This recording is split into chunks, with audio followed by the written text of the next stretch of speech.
Hey! Oh, I managed the countdown! Hello! Wow, there's so many of you already. Crazy stuff. Hello! Welcome to another week of Game Design Talk with Miles, where we try to learn how to make better games, right? And how to make games at all, I suppose. Fun thing, just to tell you a bit about how this week went, right? First, guys, tea, like that is important. Freshly brewed matcha tea, you know me. Oops, how do I? Oh, the microphone's a bit in the way. Cheers. Good stuff, man. Having access to warm tea infinitely, thanks to my little pot here, is fucking amazing.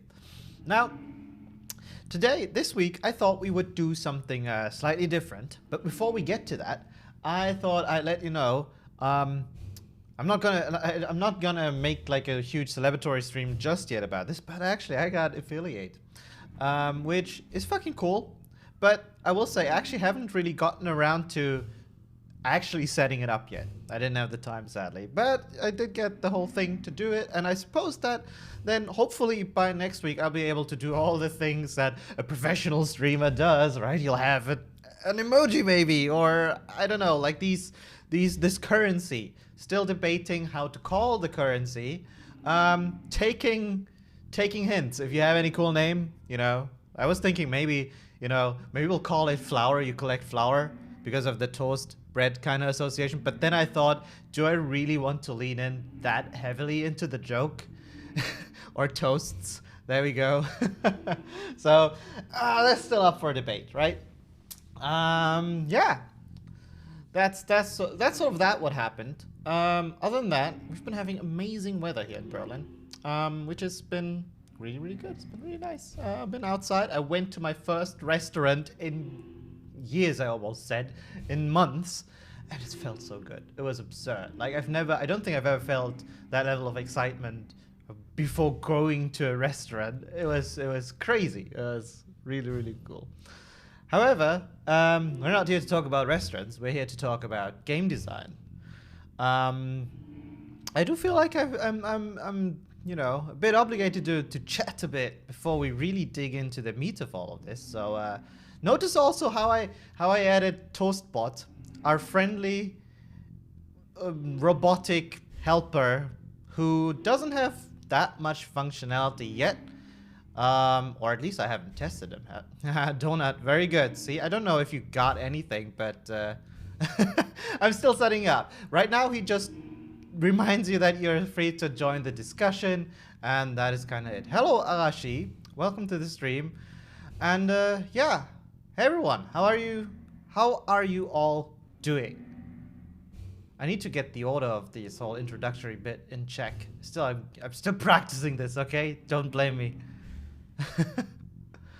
Usabilities of an object. Affordances is I think what you mean, right? Like yes, I mentioned affordances, dear Kale. We might be looking at that in a bit, actually. Yes, Coolorine, that is Portal. I figured after having gone through a 2016 game, that wasn't old enough. Let's take a look at an even older game. We don't do contemporary games here, okay? No, we do. We will. Affordances. Yeah, maybe. Actually, that's not such a bad idea. Have I seen Subliminal? I don't know. I haven't. Schlechten Menschen geht immer gut. Yes, that is a saying that I actually do say very often when asked. It's just, for everyone wondering, it translates into mad people are always fine. Oh, Arashi, have fun. Please let me know how it went, actually. I'm curious about that game. Mohawk from 2019. When? Probably in next month. But I don't think it was a real Mohawk, But I consider it my new summer haircut. This is the Corona. I kind of don't need to look like like I live on the streets hairstyle. And soon I'll get my summer cut. And we'll have all this spiky. Then I need to actually change the frame of this camera again, right? Because it's basically, otherwise the hair is cut off if I sit properly, I suppose. Oh, yes, we will play some Souls games sometime soon. Completely shaved? I'm not sure that would suit me that well. Did anyone ever tell you that you look like a King Gun? No, I've not heard that. I do consider it a compliment. They're cool. Then again, I haven't actually. I'm not really into Star Wars.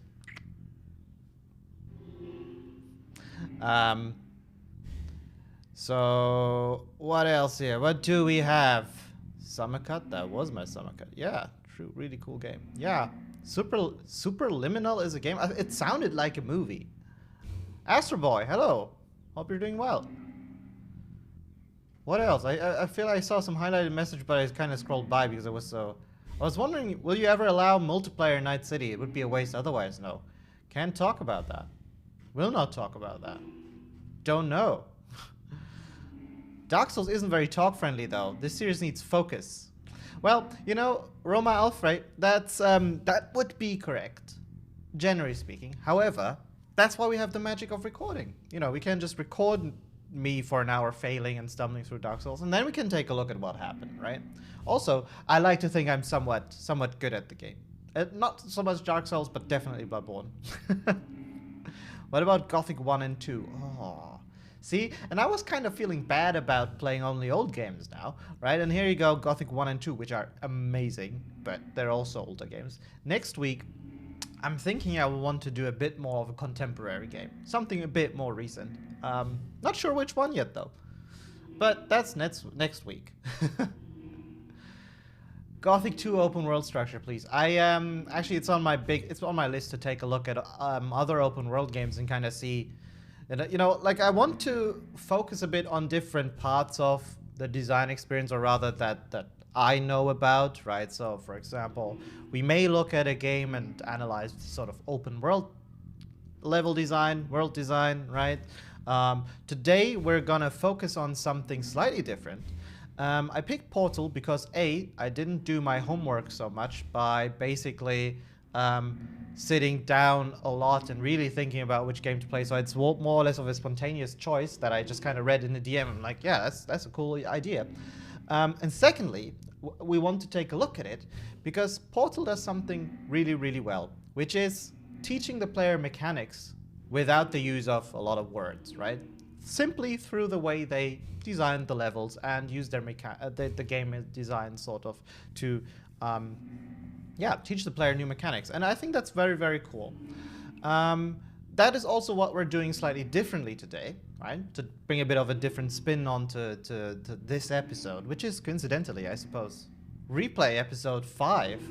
And the difference here being is that, of course, Portal is a game that I've already played, but it's been a long, long time. I don't even know how long it's been since I played Portal, so I might as well start it fresh, right? I know roughly what's going on and all of that stuff, but still, I think we'll be able to learn a lot from this, and it's something that, with its clean design, will be very digestible, I hope, right? So, just the visuals of Portal, make it such a design-focused game, right? It doesn't have all that art that distracts from the pure design intent. I'm exaggerating, of course, but I hope you get what I mean. And because of that, it will allow us to take a look at very, very pure design, right? And that, I think, is going to be really, really cool. Yeah. LOL 3K TV. Welcome aboard. Nice to see you again. Or talk to you again. Karzan, hello. Hope you're doing great. Pinky owns us here. Nice. Okay. So, yeah, in terms of looking at design, I think we'll do something really great. Did you play Zelda Ocarina of Time Majora's Mask? If you would, you consider it open world, semi-open world, or what category? So, first off, Zelda Ocarina of Time and Majora's Mask are probably some of my all-time favorite games ever, right? So, hell yeah, I've played them. Hey, Andrzej. Andrzej Zawadzki is here in the chat. Welcome him. And, I hope you're doing great, Andrzej, by the way. And whether I would consider them open world or semi-open world game, I suppose, I don't know. They kind of stand on its own. Now, Breath of the Wild, of course, is hard to argue whether it's an open world game, but overall, I would kind of say they tend to be. You know, they definitely have an somewhat open structure. At least if you look at the very first Zelda game, right? Zelda, Ocarina of Time. It's a bit more linear, but it does make you travel a whole huge world. And you have some awesome side quests sort of there. Oh, that is such a good game. Holy crap, man. The Zelda games have a very, very close place in my heart. Which you might notice, you know. Wait, how does camera work? Camera inverted. There. See these things? They're my little Zeldies. Bloodborne level design. Yes, I love it. What do you think about Unreal Engine 5's Nanite? Man, I saw that thing today and I thought it looked really cool, all of it. But, you know, stuff like this needs to sort of stand the field test, so I don't know. Like, I can't actually make a proper evaluation without having used the tools, right? And it does look very promising, though. And if anything, it just looks fucking cool, right? But Unreal demos kind of always look amazing, right? You look at it and go, oh, wow, this is crazy stuff. The fun thing that I think about is sort of that, you know, that's what games will look like, right? Games are rapidly increasing in graphical fidelity and also in you know, in all kinds of things they're doing, right? Not just in the visuals, and it's just insane to think how games will look like 5 years down the road, right? Literally in the middle of this console generation. Just compare what we had at the beginning of the last console generation and how games looked at the end of it, right? It's just mind-blowing, the difference. All right. I think we'll give it 3 more minutes until I finish my tea. And then we'll jump right into this game. Nojaka's exactly what I thought, right? About me, nice walk down memory lane. I actually remember your requests as well. And I want to do that. I think were you one of those guys that actually asked for Metro Exodus? I remember, vaguely, I think. I want to do that one as well. I want to do that one. So many games. So many games. Why am I doing this only once a week? Right, because I don't have more time. I wish I did. Stuck on second room. No, I hope that won't happen. My brother writes, Zelda Ocarina of Time and Majora's Mask caused a lot of argues who plays. Yes, we had a lot of little fights about who gets to play. I usually won, but that's only because I'm the elder brother. Will you play any of the OG Thief games? Yeah, I might, but I don't think I will anytime soon, given that I've played Dishonored, which sort of is in the same niche, and I've been trying to, you know, I want to do some different things, right? I think, you know, like, we played a stealth-focused gameplay last week. Today we're going to do a bit of a puzzle game with a different analysis focus, right? Namely, how to create good introductory experiences or teach player mechanics without actually using words, or very little words. And who knows, next week we might do like a super fast-paced shooter, or maybe even third-person game. Wouldn't that be crazy?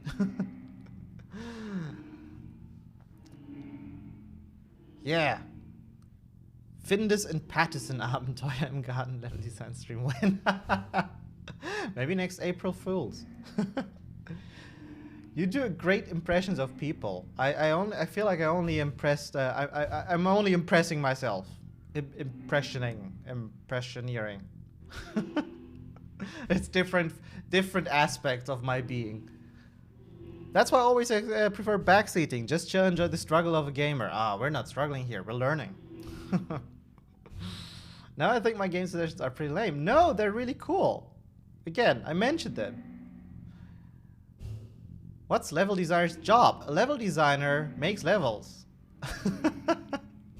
No, okay, let's answer this one before we dive into this. So, a level designer's job is kind of, you know, slightly different depending on where you work at, right? The actual specific stuff that you do changes, but mostly what is understood to be done here is sort of like creating and executing on the plan for the locations that are in a game, taking into account the requirements from gameplay, from the story and all of that, and combining all of this to ensure for a smooth and intuitive gameplay experience. At least that's how I would like to think about it, right? In other words, as a great friend of mine, Peter Gellenser, once said, good level designer, fantastic level designer. Level designers create playgrounds for players to sort of enjoy and mess around with. And I think that is true for most games. I've heard you say you love Bloodborne a lot. How do you feel the level design of Sekiro, Dark Souls compared? I think they're all excellent. Okay. Sekiro I still haven't finished yet because it's bloody difficult, but I'll get back to it. Okay. You know what? Let's talk game design. Let's jump into this game. I hope you've gotten yourself some tea, coffee, beer, water for sure. Stay hydrated. What do you say? Let's do this. Let's do this. I hope you're ready for this. I hope I can be ready for this. Let's go. Which is the button? Oh, by the way, if there's any hitches and volume issues, right? While we do this, please let me know. I've had to do my entire stream setup again. You won't notice the difference so much, but I've switched back to OBS from Streamlabs, you know, and I had to do a couple of things here and there to on the back end, essentially, to clean that shit up. And things I might have broken in the process of it. Much, you know, I fully anticipate the game volume probably being too loud or something. So we'll see. We'll see. Let's dive right in. Let me do this thing where I actually change the category we're in. Ooh, like a big boy. Look at me being all adult. Professional streamer career. Okay, and then we will actually switch over to this. And of course, we'll play with keyboard and mouse today, because that's just the kind of game. Yeah, you can't subscribe yet, I think, Anjay, but I really am happy that you are asking and are evidently willing to do that. I will set this up by next week, I think. Yeah, we'll do it. I'm not here for the subscriptions or all that stuff. I just want to, you know, learn shit with you guys and share that and, you know, figure out how all of these awesome games work. Okay, let's do this. I will turn on the recording. We never know, but I think I'm feeling this will be a bit more of a live commentary, right? Let's do more of a live analysis, and I'll record just for the sake of it to test if the setup works. And if we find any particular moments that we want to take a look at somewhat closer to the end, then we can go all drawing tools on the recording. We have it, and we can really milk this one and extract all of the knowledge from it. Okay, let's go. The recording is running. Hopefully this goes smooth. New game. Man, you even have like this is old layout. All right. Start a new game. Yes. Yes.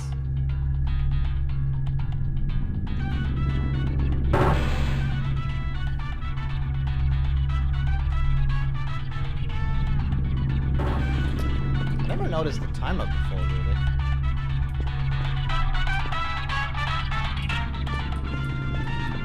Okay, I can walk.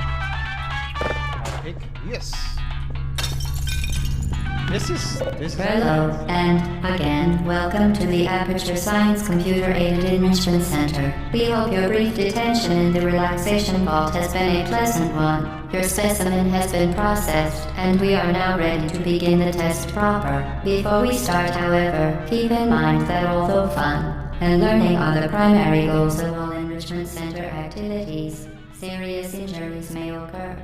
For your own safety and the safety of others, please refrain from... Stand back. The portal will open in 3, 2, 1. Is it good? Like, if it's better, that's one thing, but is it great?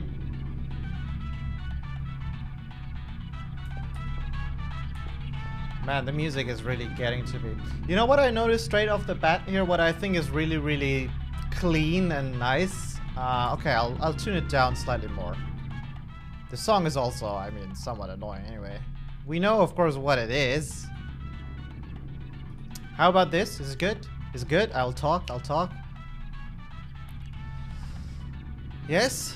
Good. Okay. Someone asked about my drawing tools working here. Let's see. Can you see this? No, because we're not. But it should work if I switch to this, right?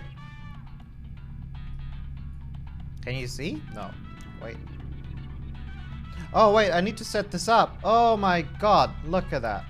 Like so, right? Yeah, this should work. Now, if I switch to this, of course, I could draw live over the game. Ooh. Nice. Let's remember that. Good point. Good point. He's not an annoying brother. He's the best brother. So Assassin Aussie, thank you for pointing it out. It's actually really cool. Okay, cool.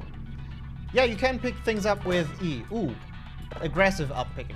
Okay, so straight off the bat, what I really like is the way they introduce this, right? In the sense that, okay, I can't walk anywhere, which fits the setting. They found a good excuse for the player to be locked into a tiny space, which is for a level designer nice because it's controlled, right? You can, you know, you basically have more control where players are treating, where they're looking at, where they can go to. That's fine. But what I think is so great is Portal has what is like a very unorthodox, and I don't think really repeated mechanic, right? Which is these portals. And just by opening up like this, and you stand here, you actually start looking at the countdown, you know, it goes down, you look at yourself, right? And you instantly go, oh, what is this? Is it a mirror? No. Wait, what? Right? And it's while it doesn't immediately make clear what is going on here, not necessarily, it at least gives you something to wonder and think about, right? And then you find this, you turn to the left and go, wait, okay, all right, that's weird, right? And of course, it being a portal, as GLaDOS announced, you walk through it, and you kind of see yourself walking, right? And instantly you know, oh, okay, I moved from that space to the other. I hope this makes sense, but like this is, you know, just the way the setup is, I find that so clean. It's really, you know, and they basically do this whole learning experience almost exclusively by the way they place the portals to each other, right? Yeah, I hate portals. Someone in Temeria. I wonder who that was, right? This is for that reason a really brilliant piece of tutorial, because it literally uses the main game mechanic and literally just the placement, how they are sort of towards each other to kind of explain how it works. It's quite nice, you know. And I don't think it would work nearly as well if the player wasn't, you know, looking at themselves while they were doing this. Which they can do, of course, because of the way they the portals are placed. Wow, I'm glad we moved away from the music. Okay, so red button, that feels obvious. Really nice trick, you know, this sort of instant feedback of X for bad. You have the connection, right? This is very, very clear. One thing that might not be so obvious in terms of being clear, right? Like I think this connect. Oh wait, actually, let's do this. This is great. So this connection, I think, is very clear, right? Color-wise, you know, this is some good stuff. You see the color repeated here, right? So it feels like there's a definitive connection between these buttons other than the line, right? So this visual language, as we call it, is important. But also what I like, by the way, when I alt tab, it sort of goes into crawl for a second. This is just this. That the door repeats the same color pattern that is used here, right? And it sort of connects these things together more clearly. And further, sort of also translates the state this device is in, right? So if you go on this, it opens. And the little icon there changes, right? Into a check. How that's, you know, of course, like a very, very straightforward way of teaching you these things. But as a designer, you need to come up with this kind of stuff, right? Like looking at it now is like, yeah, of course, right? But I don't think the game designers just, they make this shit and then go, yeah, we'll do it like this, right? This is very careful consideration of the, not only of the use of space, but also colors to sort of create the whole language, you know, that the player learns as they play a level, and that you can then use to communicate with the player without using too many words, right? Okay, the puzzle. Right, so I go on this, I see button makes door open. Great. But when I go to door, it closes again. So I'm presented with a challenge here, and I can't go through this. This is the Aperture Science logo. So of course you have the. Does it always land like this? You know, I have a little bit of signage. I think that's fair. I like how there is an icon for. Can you actually get hit by it? Well, it doesn't actually drop one. Why? Okay, I want to figure out why is this here. Can I accidentally break that? No.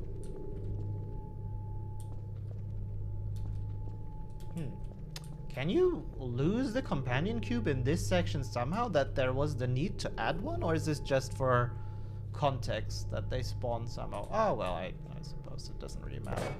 Okay. Excellent. Please proceed into the chamber lock after completing each test. First, however, note the incandescent particle field across the exit. This Aperture Science material emancipation grid will vaporize any unauthorized equipment that passes through it. For instance, the Aperture Science weighted storage cube. Ah, because, yeah, okay, I see, because it can disintegrate through the wall. By the way, one thing I also noticed, which I'm not sure how much it plays into this, but I would like, with you, to take a look at this and sort of make a mental note here, and maybe we can see how it actually, if it actually plays a bigger role in this design. Notice how the companion cube actually also shares the same color, you know, than these. And so far it seems to be mostly on objects that are interactive, even like the wall over there, right? So maybe that's, or that change, right? So maybe it's a part of the visual language for this game. Maybe it's just an art thing. We will see. We will see how it works out. Okay, I do this, so I can, can you throw it? So I suppose this is to troubleshoot. Right, can I throw it really hard? What is the scenario where a player was able to utilize this? Because it disintegrates. Can I force the door open? I can't figure it out. I don't want to spend too much time with this. You can't take it through the door though. It closes when the cube is picked up. Yeah. Why then? So it must just be for context.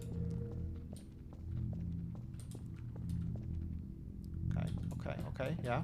So far, this blue seems to be mostly really on interactive stuff.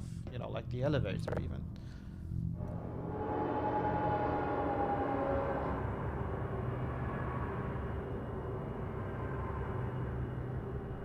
I'm waiting till the elevator is on. So yeah, Kalashnikov is asking an example of what a level designer would have done in this place, right? So this is sort of the cleanest example of what one might describe a level designer's work at, is literally come up with the level of this and iterate on this, right? Like come up with the layout that is required to do the puzzles here, you know, the button placement. They might come up with the visual language that they're using here, right? The whole color scheme for that. This game is very LD heavy, right? It's you see the artistic palette is intentionally quite simplistic. So yeah. Then again, this kind of level design might also be done by game designers. There's a bit of a sort of, you know, this is an old game, and back then, especially back then, the roles were a bit more fluid. Good catch, Mirozi and Kelly, that the colors kind of repeat the colors of the portals as well. Please place the weighted storage cube on the 1500 megawatt Aperture Science heavy duty super colliding super button. I like the humor in these games.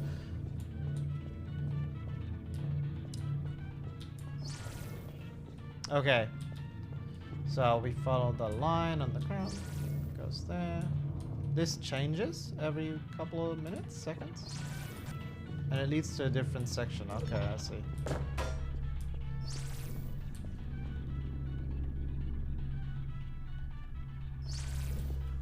This is actually really sweet. Okay, we'll just do this. I'll pick this up here and then mention something.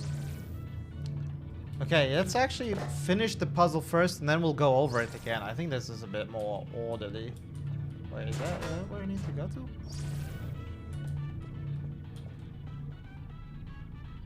Ah, I see, okay. Perfect. Please move quickly to the chamber lock, as the effects of prolonged exposure to the button are not part of this test. This is really sweet. Okay. A note on player guidance, right? So one thing that I like about this particular puzzle, you know, like, all right, let's go back to the beginning, right? So first off, we're looking at this from a sort of how to introduce player to new mechanics, right? And here clearly we have a bit of a spike, right? So it starts out with a relatively simple challenge where we learn, okay, the door closes again, so we need to put the box on the button in order to keep the door open. Now we have a timed element that is added here, so yeah, and we need to use the portals, which is a mechanic we learned a minute earlier, to actually solve the same issue but at a slightly higher difficulty, right? They're taking these two separate components, portals, cube on button, and combining them into one challenge, right? So I have this step-by-step learning experience, and one thing that I also really liked is notice this, right? So I'll try to emulate the beginning of this puzzle again. So I get into this here, right? I drop down this way, I see the locked door, I understand the challenge, right? I go, door is locked, cool. I can follow the lines, and I see button over there. Instantly, I start understanding, okay, I need to open this door, I need to press the button. I've literally just done that, but I have trouble getting there because there is a glass wall blocking me. However, portals are timed-wise switching around here, so I can probably use the portals to solve this issue, right? And, you know, so far, so good, right? Simple enough. But what I really like is, ooh, can you make it? So I go to the companion cube here, right? I pick it up like this.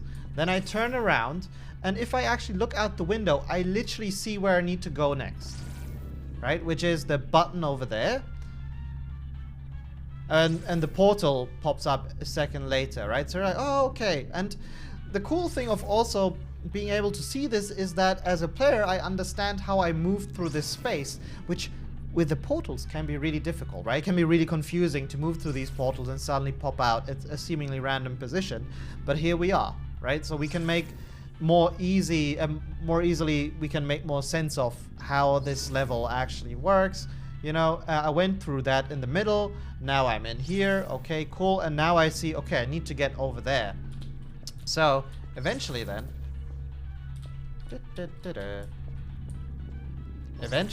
the portal opens. I move back through, right? At that moment, I'm reminded, okay, there's the door. There's like the whole closed door thing going on. I need to press the button. It's on this side. I look around for a solution. I wait till the proper portal pops up. And this is the thing that I wanted to point out that I really like, is that as soon as I drop the button, same thing as before. When I look out, I see my next objective, right? Like the door, which is now open. So again, not only does this whole glass wall serve to allow me to understand how I'm moving through this space, it's also this cool thing where like the layout of the puzzle is in such a way that I always kind of see the next step, right, when I'm doing it, which is nice, which is really nice, right? Like if you think about it, this room here could have been placed on the left side, you know, like the whole thing, and this section could have been here on the right side, but then you wouldn't have the same visuals from one point to the other in such a nice way. So by arranging these rooms in this layout, it actually allows for nice progression between the individual puzzle pieces, the sections, by allowing you to see the next, literally the next step, right? Which is really, really neat and clean design. So now to solve this puzzle, of course, I need to go through the door. And even here, as I go through it, I have a bit of a sort of, hey, this is where I came from, you know, so I can more easily understand how I went, but also I have a bit of a sense of accomplishment because I kind of bypassed this section from before. Okay, cool. Let me take a look at the chat. Oh, bonus points for the line at the floor aligning with the tile divisions. Oh yes, this it doesn't so well, right? It is actually not in the middle, but it is offset to, you know, end with the middle of it. Does this make us happy? I'm not quite sure. There's of course also a lot of the visual language stuff happening here, right? Notice, for example, very subtle sort of player guidance thing is that, let's switch to the other camera, to the other mode. Can we? Oh, I already am. I've been playing like this all the time. So, notice how everything is really blocky here, right? Everything is super blocky. The companion cube is super blocky, of course. Yeah, right? You kind of, we get that. But how they're using these round shapes as a sort of progression, right? The round door here, the round portal, you know, it's sort of, it's a theme. They're contrasting these geometrical shapes. And that's something that, you know, I've been sort of talking a lot during the Dishonored streams as well, right? Using contrast for player guidance, the dark spot versus the bright spot versus the dark spot, contrast in colors. Here we have it really strongly with the blue, orange, right? And then the white-ish color. But you can also use contrast in shapes, right? In the geometry as well. So here we have a lot of square, boxy shapes contrasted with round and more organic shapes. And it's these contrasts that the eye of the player, your eye, my eye, or my brain really is able to pick up on. And you know, like when you look at these kind of things, that's where your eye gets drawn towards to, right? Even the light spots on the ground are, yes, that's a good point. And you see how there is actually like a consistent sort of visual language being built here, right? This is not randomly picked. Coincidentally, it also they're able to use the Aperture Science logo, which is the aperture of a camera, right? To integrate that into here, which I kind of think it's a cute little detail. Okay. So looking at the whole, I don't want to talk about over the interaction. So what we see so far here is two kinds of sort of, oh, it has a loading screen. Oh, it's one of those games. Okay, let's pause here for a second. So what we've seen so far is the same principle applied to, God, it's loud, to different sort of scales, right? We first have this sort of progression in between these puzzles within these mechanics, right? So you have this little, like you teach one mechanic, then you teach another, then you start teaching them in a combined way to up the difficulty a bit, but also to get the player more involved, right? Secondly, what they've been doing is sort of they've been using the layout and also the mechanics itself, like the portal devices themselves, to actually teach the player the progression, to allow them for a more intuitive pathing or flow through these puzzles, right? So you can see how it actually feels really intuitive without feeling too hand-holdy, right? This is actually a really great example for that, where you as a level designer strive to be with your levels. We want our levels to allow for proper guidance to the player so that they won't feel confused or won't feel lost in the bad way, right? That they can find a solution to the location, the puzzle. But at the same time getting the sense of accomplishment, right? By feeling like you've literally done all of this yourself, you came up with a solution, you didn't have any help, when really lots of tiny elements are kindly pushing you towards the solution, right? You're being controlled. You're doing very well.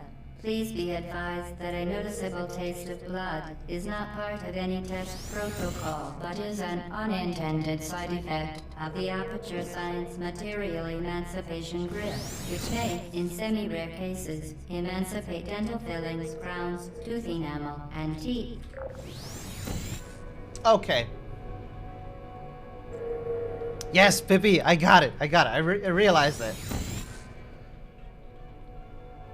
Does the music ever go away? Oh god. Oh, it's the radio up there. Actually, let me hang on. I need to turn down the volume a bit because it's too loud for me. I can turn it back up for you if it's okay.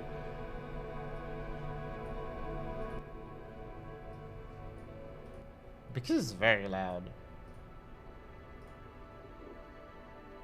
I'll tune it up for you guys a bit. Let me know if it's too quiet or whatever. I'm so proud of having set up Toastbot. He's the best. Best bot. Okay. Miles' voice is better. Okay, I hope this is good. I can speak louder by basically going closer. Okay. So man, the music is just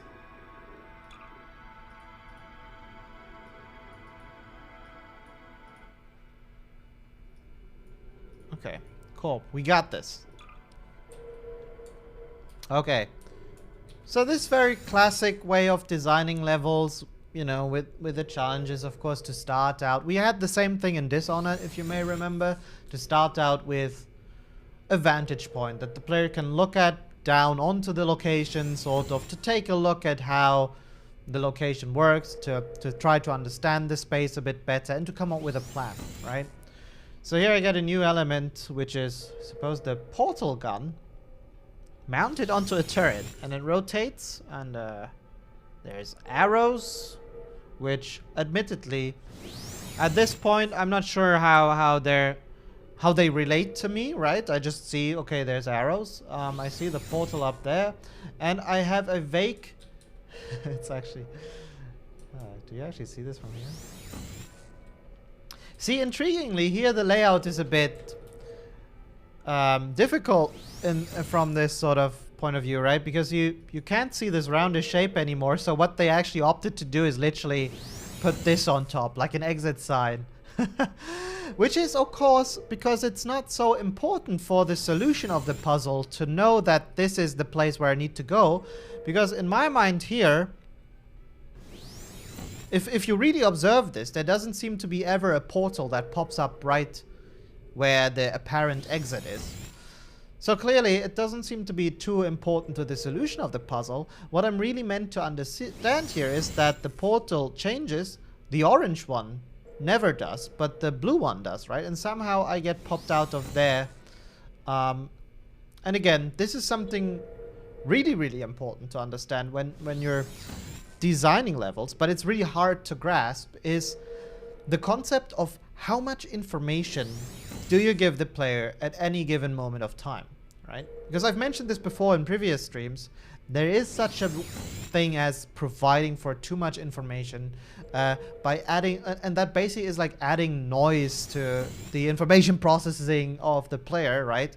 And here they just decided to do this by going, yeah, the exit is not so important here at this point in part. Once the player gets to that point, he'll understand. However, we really restrict the information to the portal, the rotating device, the changing portals. That's it. That's everything the player really needs to know.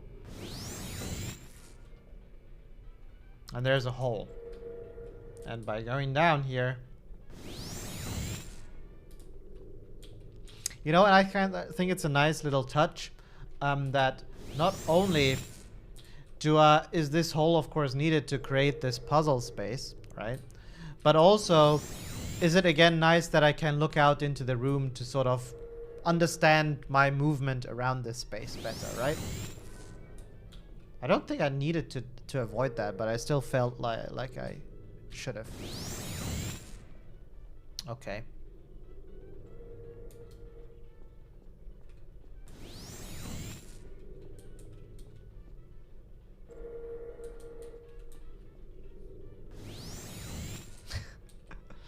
We'll all go to sleep tonight having that song burnt into our brains. Okay. And again, see this? Now I have this moment of, that's where I came from, right?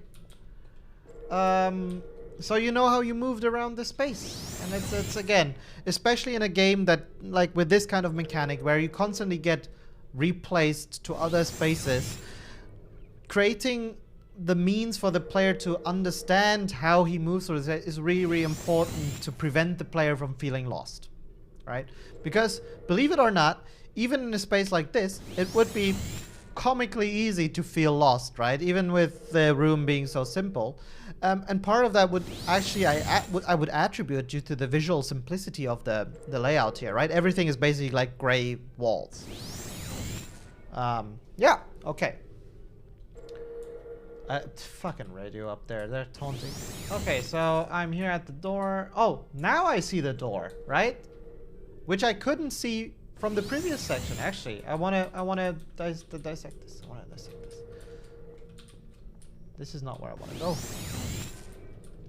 This is still not where I wanna go. Oh, the orange one never like the blue one. Does it ever look back to this? Wait, I'm confused. Ah, now it does, okay. I wanna take a look at this. I wanna take a look at this. Yes!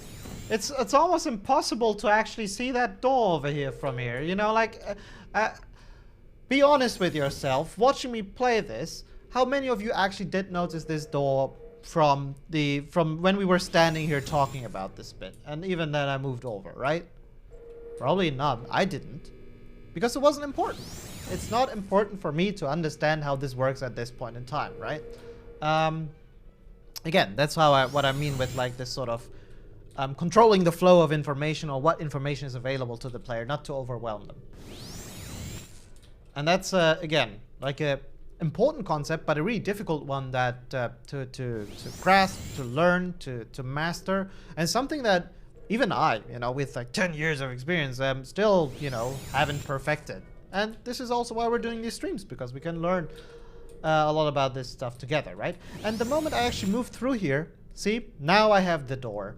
I get this understanding. Okay, I'm here. I need to go through door because that's where I need to go. You again have the whole, you know, like round shape language thing going on here, right? And now I can work on this. And again, flow-wise, it's actually kind of nice that previously I wasn't able to see the portal position from there, right? But now that I've moved and progressed through this, I am able to see it because this is the point where it's relevant to me, and I'm sort of invited to jump down. And very good. You are now in possession of the Aperture Science handheld portal device. With it, you can create your own portals. These interdimensional gates have proven to be completely safe. The device, however, has not. Do not touch the operational end of the device. Do not look directly at the operational end of the device. Do not submerge the device in liquid, even partially. Most importantly, under no circumstances should you...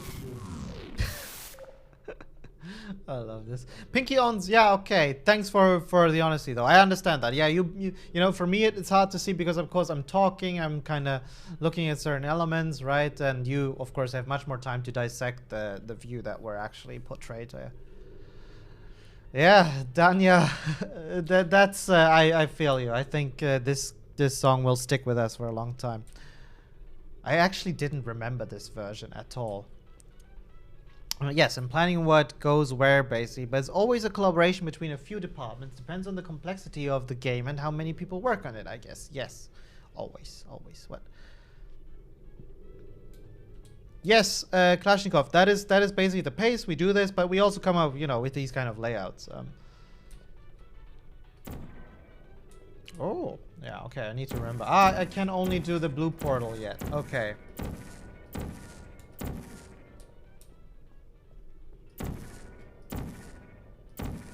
Can I fuck up that right? No.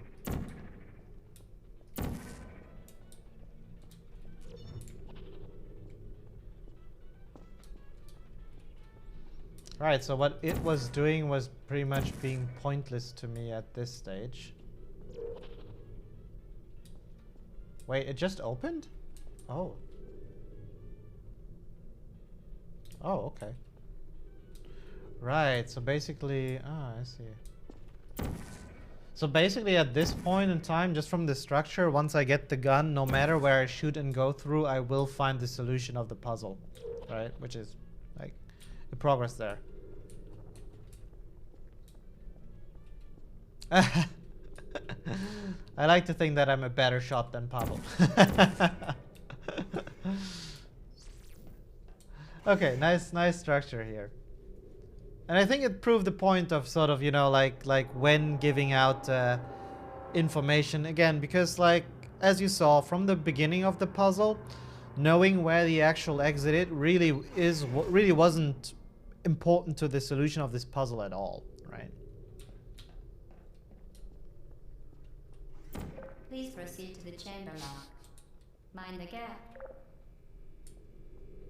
Right, so this is the first time we actually really, you know, right now we learned, okay, with the portal gun we can create portals ourselves that we can walk through, and now we are sort of, again, you have this this progression, right? We're tasked to use it in order to progress ourselves. Which actually is interesting because once we're able to utilize the portal gun ourselves, I feel already like it gives us a bit more context, right? So it feels even more like I'm like it's easier for me to understand how I'm moving through the space if I place the portals myself, right? And I think that actually that kind of makes sense, right? Because it's sort of like me probably having an easier time following the flow of the level as I look around, because I have control. I want to look at certain spots, right? Whereas you guys are sitting on the screen just moving the camera around and hoping that you can catch what I'm trying to point at. Waiting for the answer for 15 minutes, but it was worth it. Sorry, Klashikov. Yeah, Pavel has other qualities. Many of them are connected to being handsome, for example.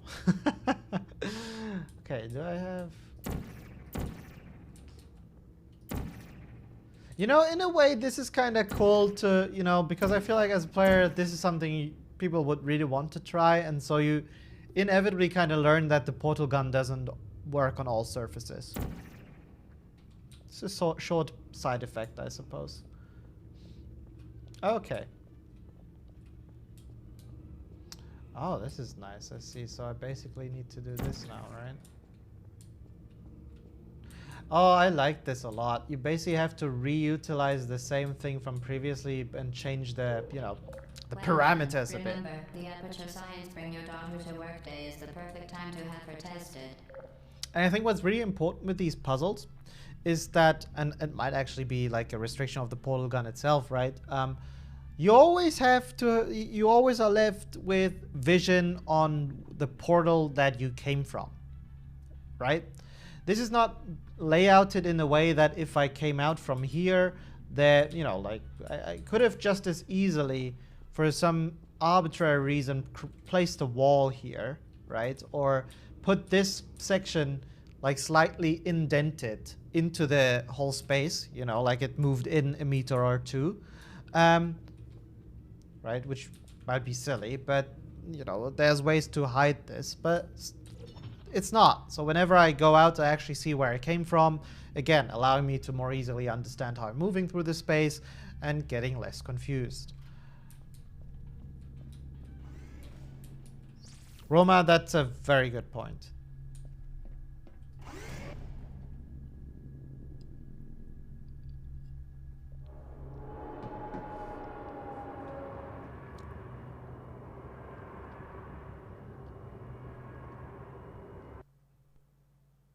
Here the elevators really are loading screens.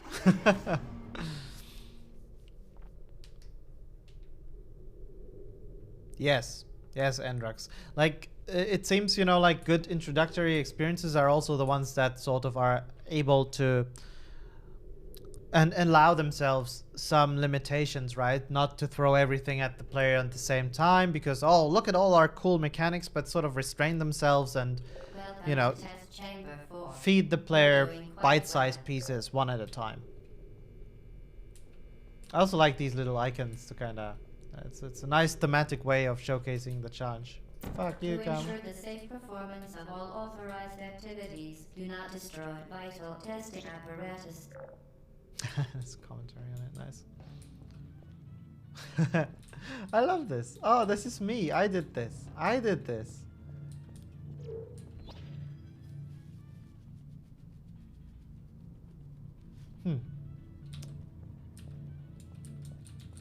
I've just been wondering, this might be completely accidental, in how much the camera placement was intentional.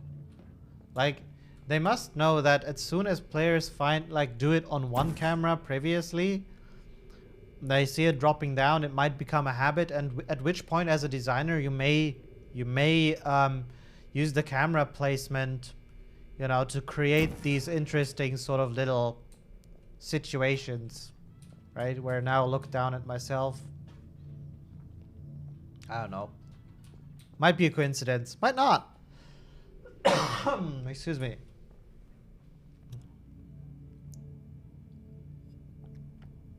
Yeah, the camera is weightless. GLaDOS is a lightweight.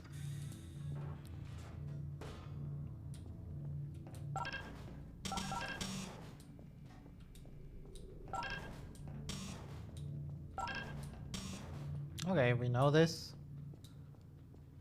Ah, I see.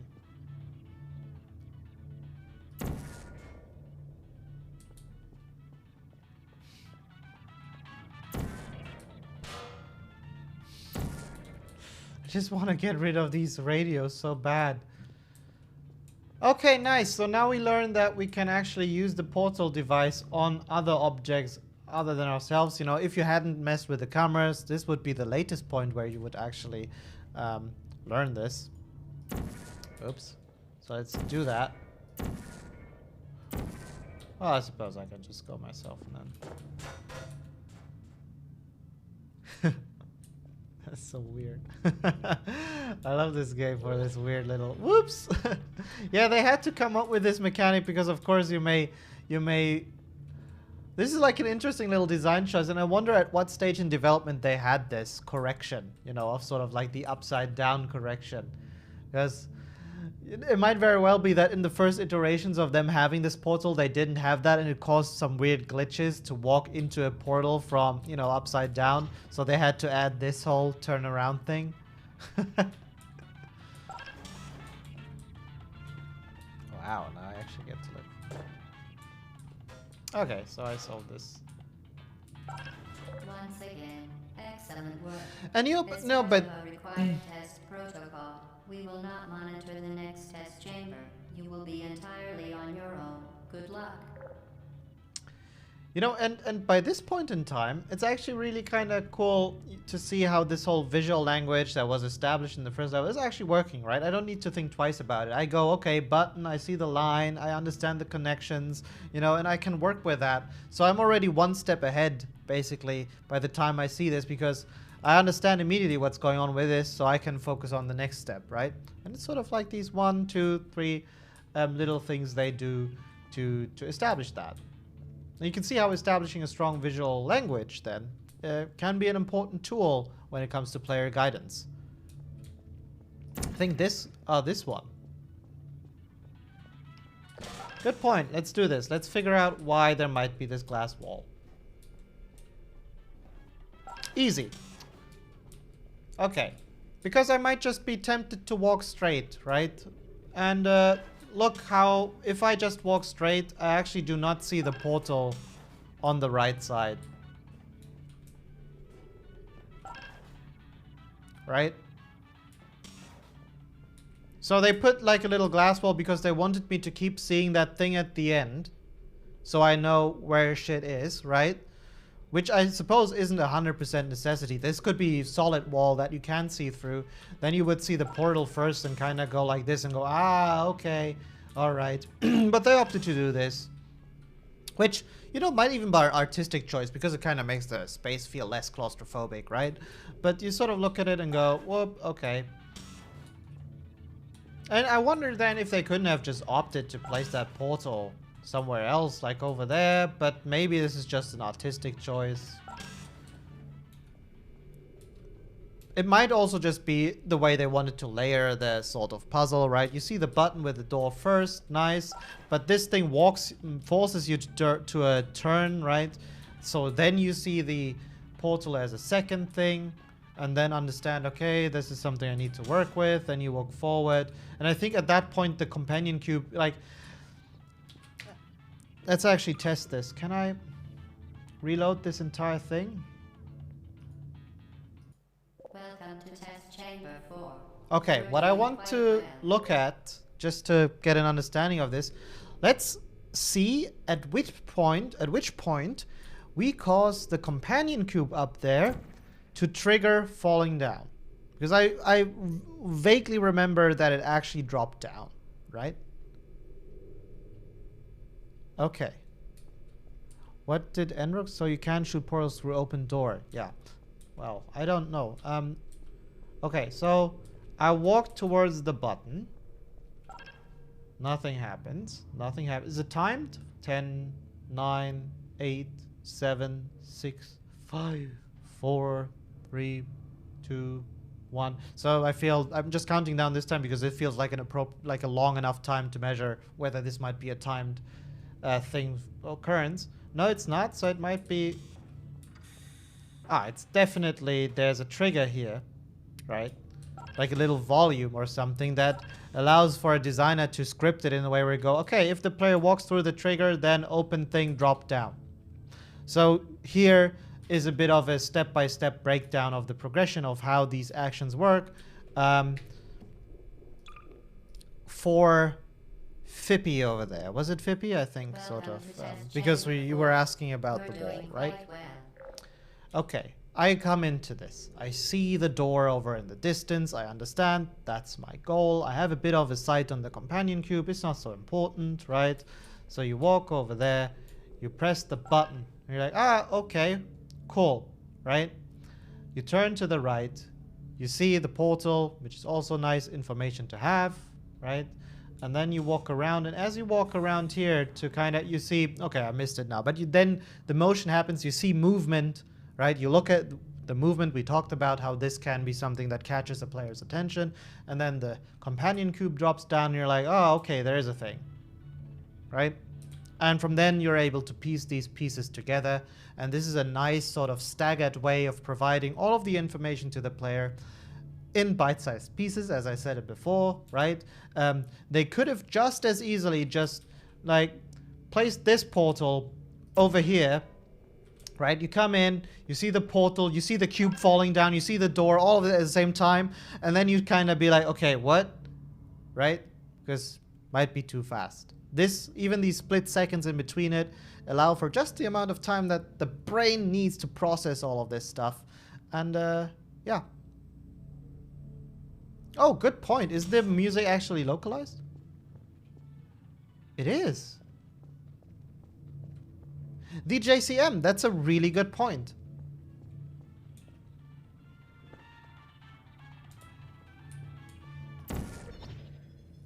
Yeah, they kind of, you could argue that the radio is kind of being used to also guide the player to this sort of thing.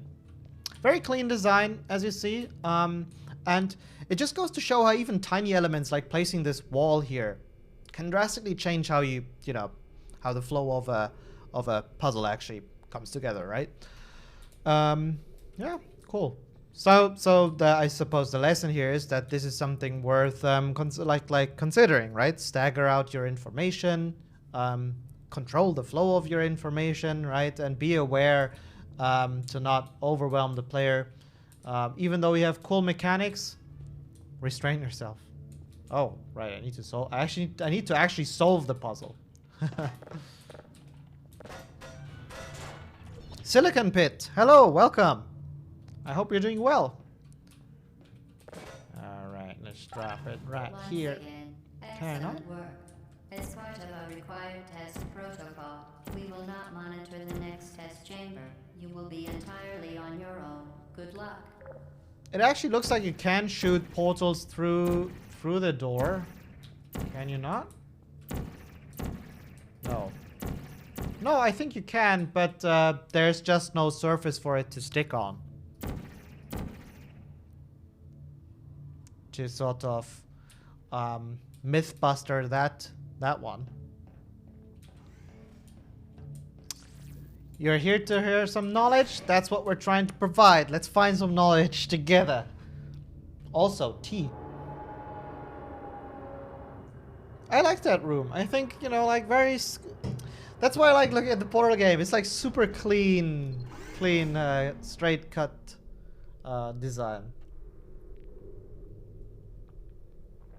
And do you think, like, consider this? Must be really fun as a level designer. Like, I've never been a level designer on a pure puzzle game, right? But to come up with these little puzzles, must be great. Must be good fun. I could see myself enjoying that.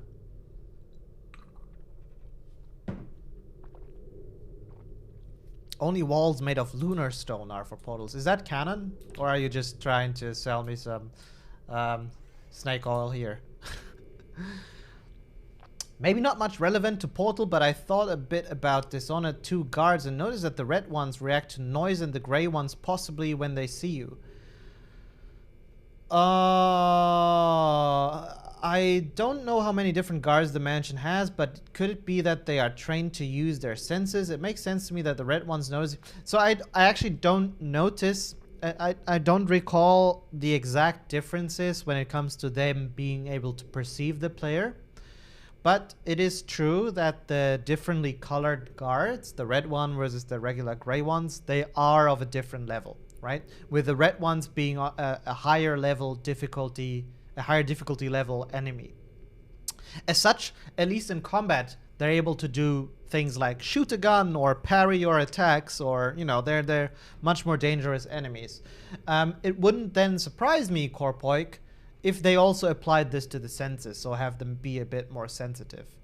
I do think that the gray ones react to audio as well, though, like to hearing things. But the extent and range might be different, for example, or their search behavior might be a bit more stupid. Yeah, and AI is constantly hardcore and difficult. Okay, that's before I answer my question. It's remembers the game.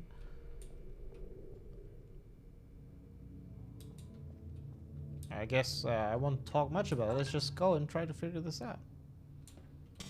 Okay, so here's a difficulty spike, right? It's not just one button, but now it's 2 buttons. The orange portal is still a thing. Okay, I see the companion cube. So far, I'm basically being, you know, I'm basically looking for familiar elements that I've known that I can work with, right? There's a bit of a gap. I know this from the previous one. So it feels like I kind of vaguely can figure out what to do. Yeah. So in by itself, the difficulty of this puzzle doesn't drastically increase, right? Other than it's just 2 buttons. But the solutions here, I've already applied them once, right? Literally, we had this situation here pretty much in the level before. And I mean, this I've sort of already done also in the level before that, right? Where I learned about the portal gun, you know, using it to bridge different heights. So it's just a repetition of what we do while slightly increasing, oops, oh shit. While slightly increasing the difficulty by adding 2 buttons and just showcasing that, hey dude, it doesn't always need to be 1 button. Sometimes it's 2.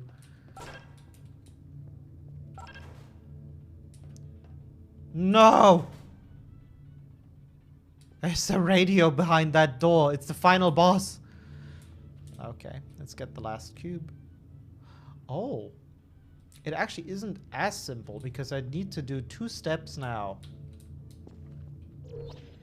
in order to get to the portal. To the last cube.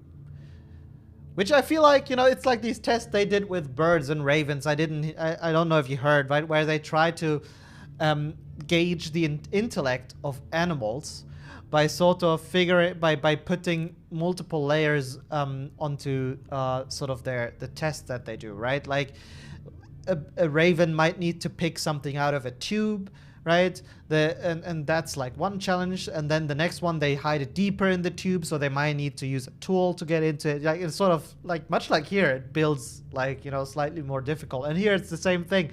Now it's not just 1 step you need to do; it's 2 steps. And again, I like that you kind of do this thing, and then in a way, this is sort of backtracking. You go through the same portal, right? But it's cool.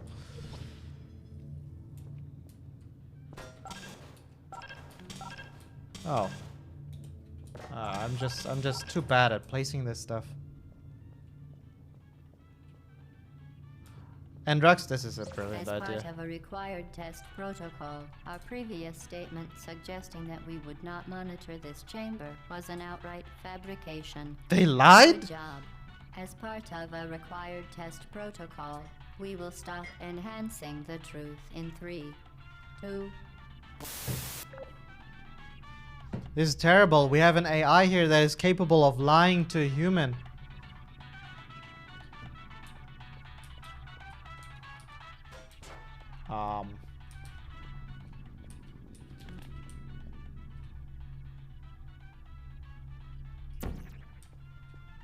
Oh, it's the infamous players don't look up.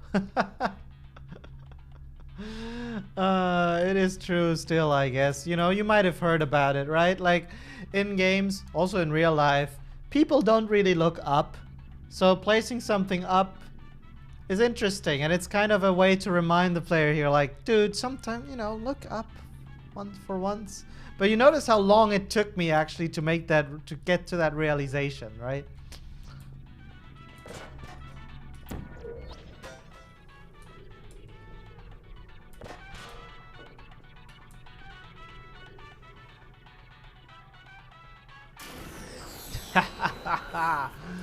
Yes. Oh.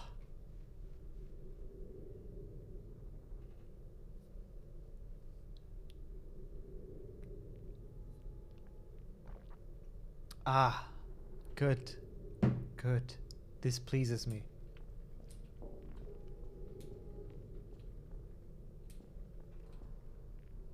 You know, in a way, also kind of clever layouting, right? Like using the glass thing, you can see up where it goes, and then at the same time, it's also the thing that stops you from falling through into an infinite loop.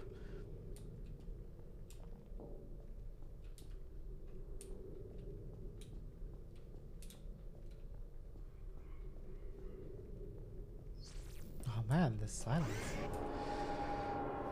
I wouldn't do that to a companion cube, ever. Ever.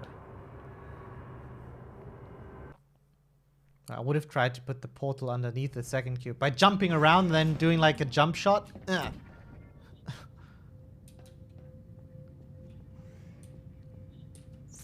No, I hear radio in the distance. One of many enrichment center goals. The aperture science high energy pellet seen to the left of the chamber can and has caused permanent disabilities such as vaporization. Please be careful. You know, I kind of like how they just flat out use GLaDOS to point objects out, which is cool. The difficulty with doing this kind of stuff, you know, like it's of course like a really sort of simple way to have the voice actor go, hey, look to the left or do this or whatever.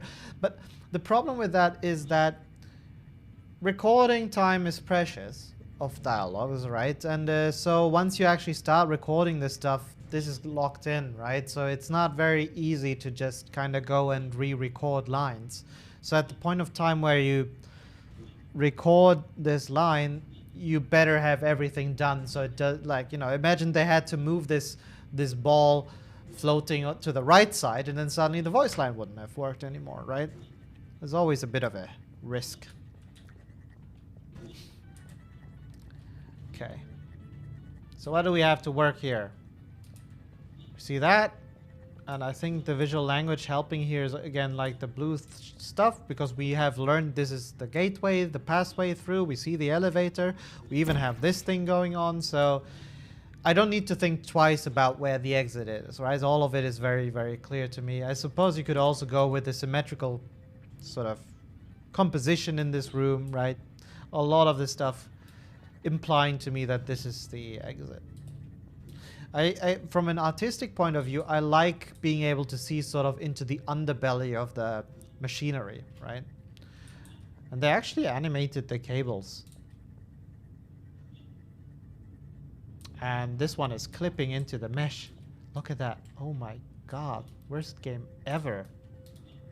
Holy shit. This is just a video. This one is 2? What were they thinking, that I wouldn't look at this kind of stuff? Come on. Fragzu, hey, yay, yes, it is a great game. Frickin'. I hope you've noticed though so far that literally every single game we played, which is 2 of them, is freaking glitches. And I will say, I've replayed the Clockwork Mansion on my own after we did the stream, right? And I actually explored the section before you get to the mansion a bit more.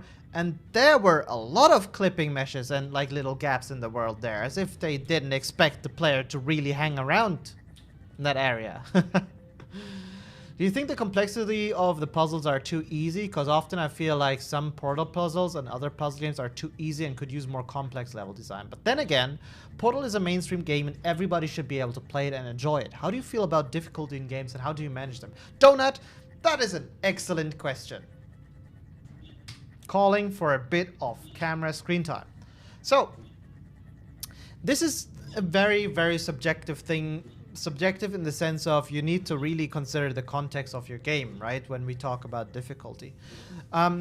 Think about for the Portal games, for example. You said it yourself. It's something that they want to have mainstream appeal, that anyone and their grandma should be able to play, which is, there's nothing wrong with that, right?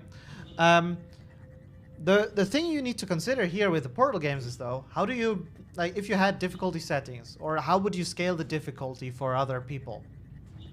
Right, you can effectively only do that by altering the puzzles, which I'm not sure, like add a timed component, all that, but that feels really like a forced way to, you know, add difficulty to these puzzles.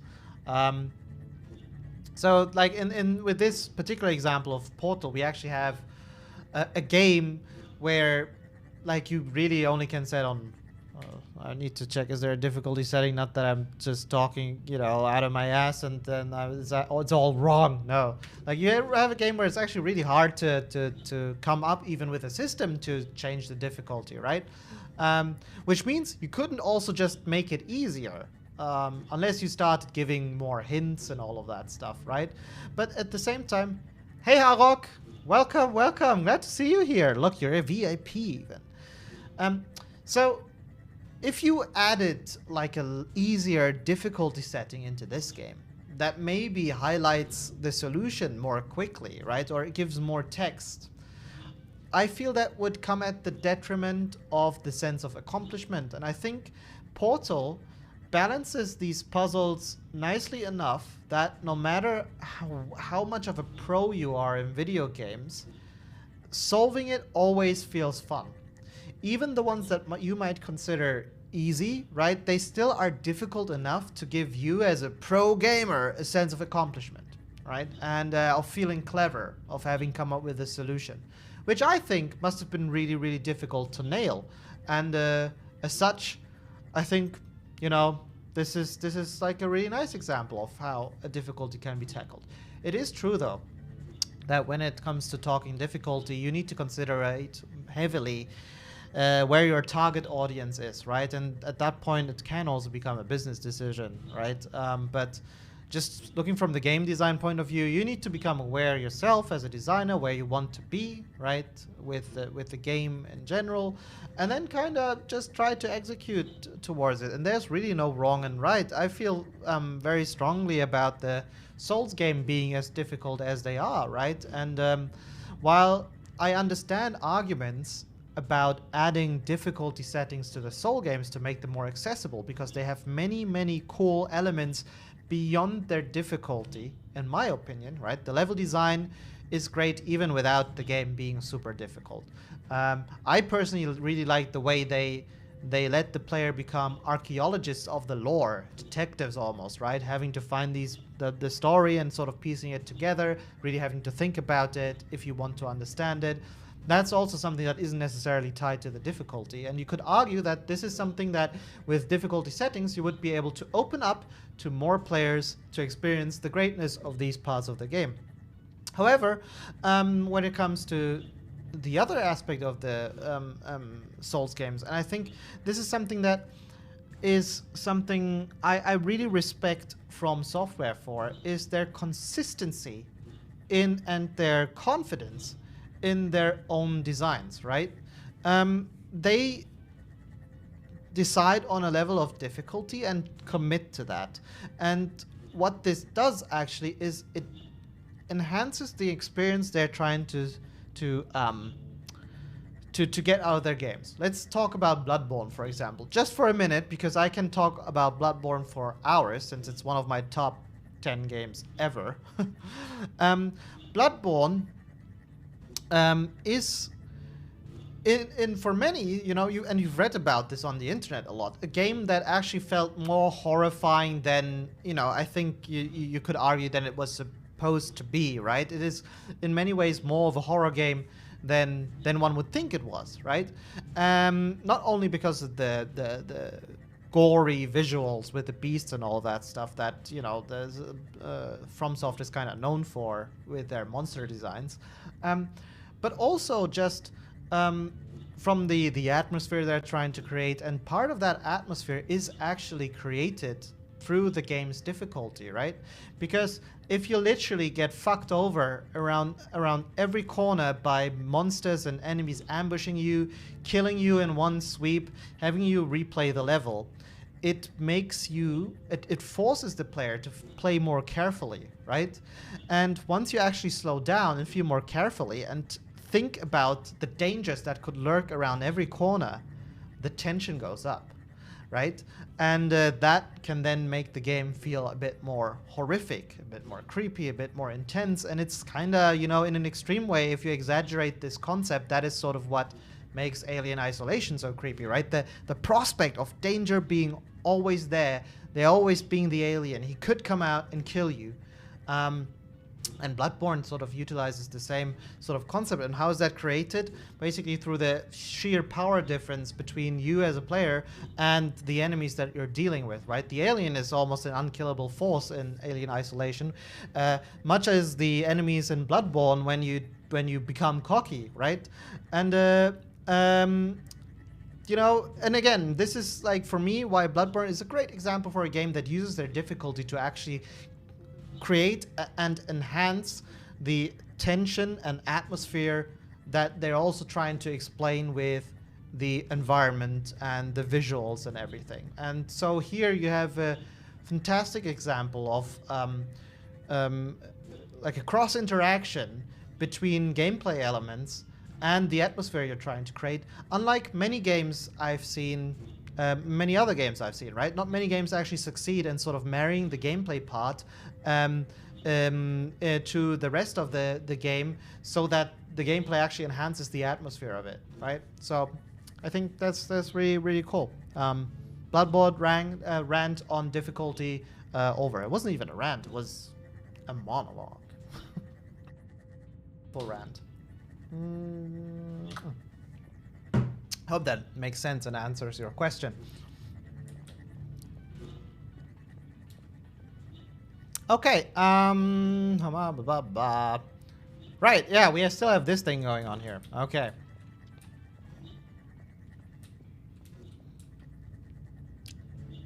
All right, okay, so I suppose, how do I do this? I know what the puzzle is. I just kind of I'm thinking already of sort of the whole visual language part.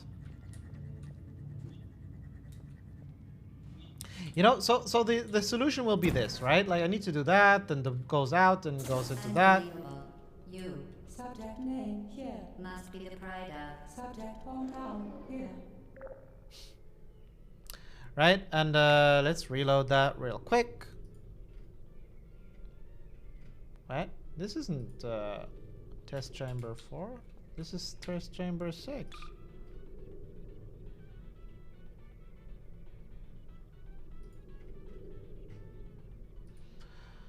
All right. That sucks. Okay, there's no autosave. Anyway, so what I wanted to get at is that I don't know if you've noticed before, but they're using the visual language of orange to kind of try to make a connection between this and that piece, right? So you have the orange portal, the orb is orange, right? And there was this orange cone of light shining out from here, which is almost like a funnel sort of waiting for the orb to come in, right? And it's sort of, again, you know, their way of sort of trying to create a visual connection. Yes, Crazy Kitty, I have the recording, but I don't want to switch into the, like, stop the recording and switch into it right now. But we can take a look at it again later. And I think this is sort of yeah, the usage of colors here to sort of guide the player into this solution is cool.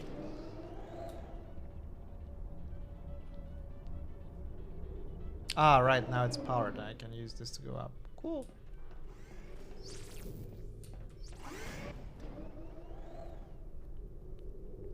Mr. Hawkins is asking, oh, 0 deaths. That's what I do with Bloodborne.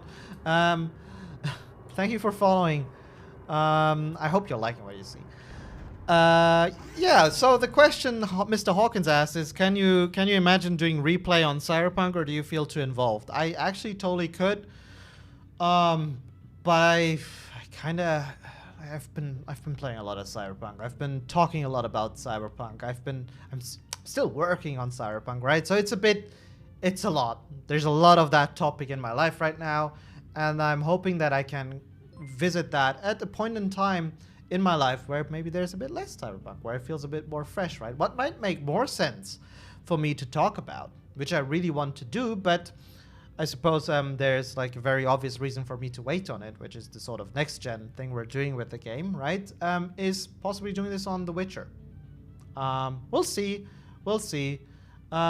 This is not so much, this whole stream thing is not so much an idea to sort of just show off level design that I've done or design work that we've done, but sort of for me to also learn together with you, my precious viewers, right?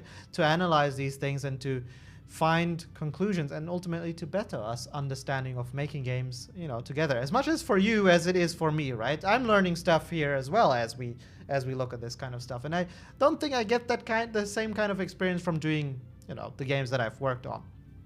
Though, you know, we might look at this kind of stuff at some point just for because it's cool. I spent a lot of time with it.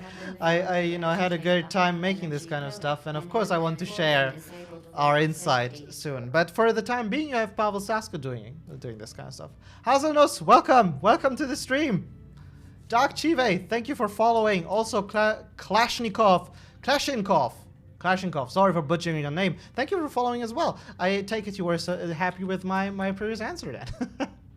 I hope I can give more great answers and share some great knowledge. Uranium Bullet, by the way, welcome to the stream.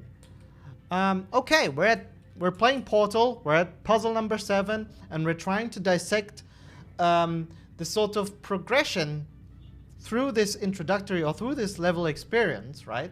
In terms of difficulty, but also how these guys, the guys from Valve, utilize the game mechanics to actually teach the player about them, right? Or they use the level design rather to teach the player new mechanics with the use of very little words. And contrary to popular belief, I'm not a big fan of huge words, lots of words, you know, but it's important to talk about this stuff. Don't judge me. Okay. By the way, it's like a great moment again to talk about the same sort of thing we tried to I tried to explain on the previous level, right? With the visual language again. So let us do the whole drawing thing, right? So the orange cone here, you have a bit of the orange going on these pieces. You have the orange on this, right? And this is also of an orangey red color. So there, and of course, not to forget this little orb over there going around. It also has the color. And this is all kind of used intentionally to draw a connection. Although, of course, at this point, it's not so important anymore because we've done this type of puzzle once. So we already know what to do with the orb, right? Or Uranium Bullet is asking, have you ever messed around with developing in Source? Game engines always fascinated me. Unreal Engine 5 just went into... I actually haven't, but I work very closely together with a dear friend of mine, whose name is Mark Foreman, and he's one of the most talented environment artists that I have the pleasure of knowing, and he's also part of the Black Mesa team, so he could probably talk a lot about Source. I need to close this. Hazanos, how are you doing today? I've heard you had a bit of a hiccup with your PC. I'm very, very sorry for that. Or at least to hear about it. Okay, let's by the way, solve the puzzle. Hashtag me too. Oh, the tragedy. Hi, Sunquad. I saw you follow me on Twitter, finally, after all these years of us knowing each other. You know, of our dear conversations. You decide to follow me on Twitter last week. Ah, my heart. Okay. For me, it's like I beat games like Cyberpunk on my own first, and for achievements, hidden stuff, I take the YouTube help. Yeah, that's fine. That's fine. Okay, let's solve this puzzle. All right. It's a nice, you know, in a way, like this, I like this little decal placement over there, you know, the little black dot, which of course is kind of to showcase this thing being hot and hitting, but at the same time, it is almost like a target for me, right? Where I need to place the portal. I literally need to do this. So it's a nice, again, affordance. Affordance, guys. Ring the affordance bell. Boom, boom, boom. Right? So, so this created an affordance for me to shoot at exactly that point as opposed to shooting over there. You know, it's like a target. Okay, so what happened? Shot through this and I actually solved that. I turned the power on. Again, nice little visual language thing going on to show me the connection. It's almost like a cheat code, right? Like, this is something I need to point out when we look at this kind of game. The sort of whole nature of this game, this being test chambers set to test the participant, right? The clean test chamber design. It all lends itself to actually using these kind of visual language tools to provide these super clean and intuitive visual language means. But one thing to consider is that other games might have a more difficult time to utilize this, including Cyberpunk, but also, you know, let's say The Last of Us, right? Because they have a more real world, and in the real world, you don't really have these connections between the power generator and the source as clear-cut, right? In this particular example, you might use cables, but they don't often come in bright yellow colors. So you need to come up, you know, with visuals that support this kind of connection, which these guys have a bit of an easier time with. And sometimes it's actually just not possible to come up with a more believable way to create something. And then you need to sit down and really consider, is it more important to have this piece be even more intuitive and self-explanatory, or do we, at the cost of the believability of the visuals, or do we want the believability of the visuals to be a bit more higher at the cost of maybe the puzzle becoming a bit harder to solve? Right? That depends again on the game, depending on the situation. Miles, at first I started following with my main personal Twitter like 2 years ago or something. Last week I followed you with my... Oh, it's the pleasure. You follow me twice. I think... Okay, I take it back. Point taken. Great honor. Thank you. Thank you, Sunquad Sensei. Okay. Cool. So we have the puzzle, the whole thing moving. That's great.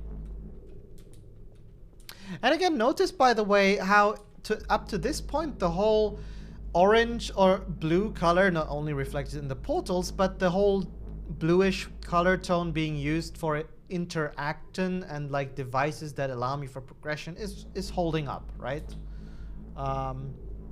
So I would say this is a definite way how they utilize the visual language of these elements. Oh, right. I need to still get on there.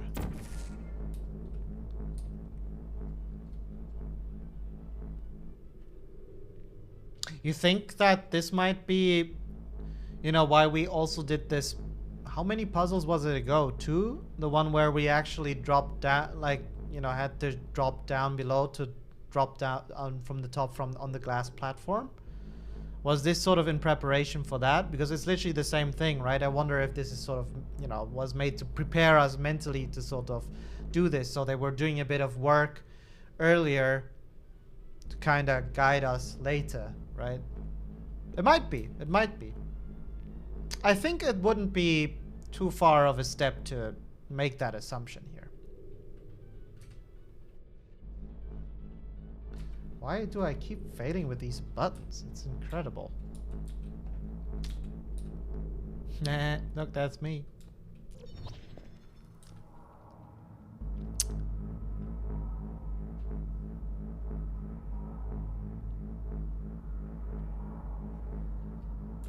Alright, puzzle solved. Give me a second, I'll be right back. I need to go take a leak real quick.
Yes, it is Sunquad. This is Toastbot, our friendly helper, which I'm very proud to have set up. Okay. Yeah, actually, Roma, good thing that I got up because the cat was kind of locked out and wanted to be let into the living room, which I wasn't able to hear, so it all aligned perfectly. After she got, of course, she managed to you know, set up my stream and do all the tech work. Miko is the one, after all, who is taking care of all the technical stuff running the stream. I just press the buttons wrongly and talk about video games. That's what I do. Okay. All right, let's continue. Boo. Oh. All right, let's go. Let's go. Let's go. Let's go. This is my Counter-Strike. Can I switch the weapons? No. Knife, knife, knife.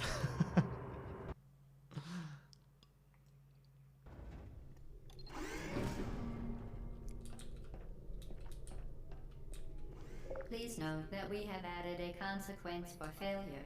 Any contact with the chamber floor will result in an unsatisfactory mark on your official testing record, followed by death. Good luck. This is actually, you know, I mean, the GLaDOS saying that is, of course, obviously pointing out, but it is a spike in difficulty, right? Like now there's actually a fail state, whereas before, I suppose the only fail state is if I accidentally got myself killed by, you know, getting hit by that orb. But yeah. You have a bit of a railing around, you know, this might be super silly to point out, but at the same point in time, right, if I didn't have this, you'd risk the player accidentally dying like so. Now this way I actually need to make a conscious effort to die. Does it? Oh, yeah. Oh, but, oh, that's very convenient. It actually manages to load straight F from where I died. That's cool.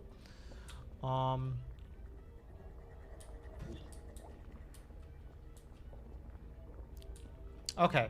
Yeah. So again, this is cool. The whole orb thing. What? Oh, does it lose strength over a distance? Oh, eventually it will fade out and just explode, right? Yeah, and again, you have the whole, like, mark, you know, which is, again, cool. Cool way of telling me. Ah, I suppose...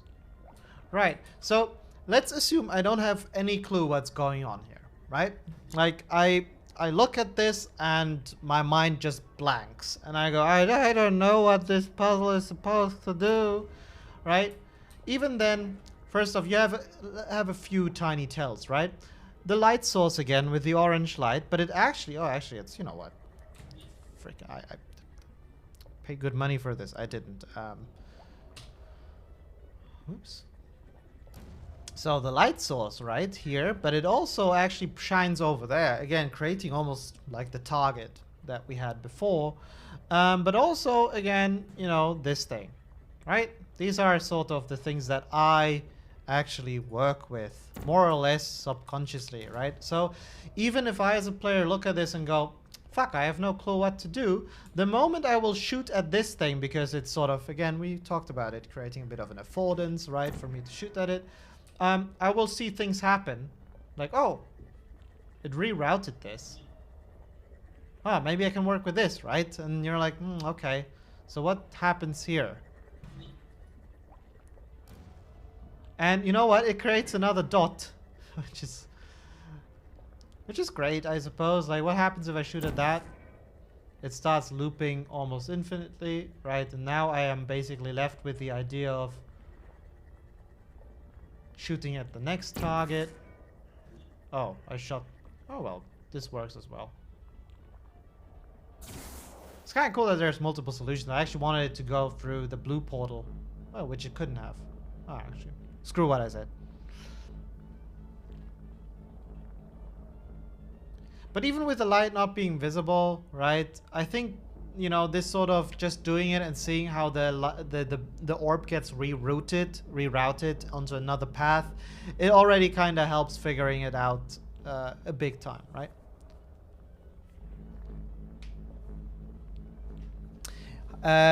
Harrock LP, that is actually these little dark things. That's exactly the point of this, right?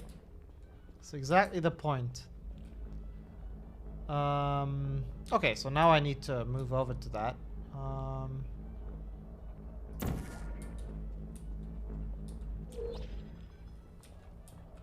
It's funny how the performance actually drops when you move.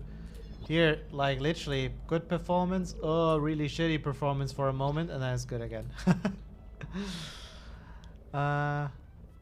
Quick summary now. Portals, you shoot and it's portals, and sometimes they do really smart things.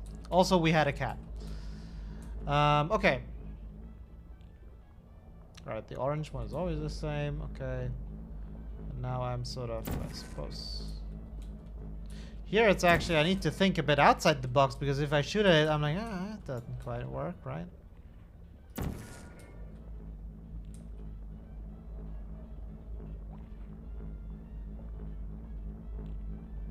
Yeah, I know, Gero. I'm actually talking about the wall textures as well. Like, you mean these black spots, right? Oh, I missed my freaking...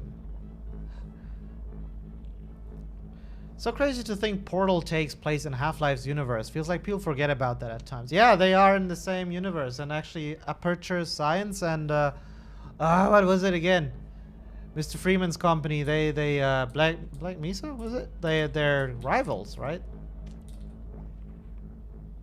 Oh, I actually like how you can.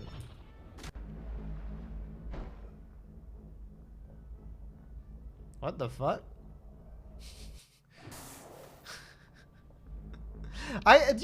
Come on, didn't you saw how I got catapulted, right?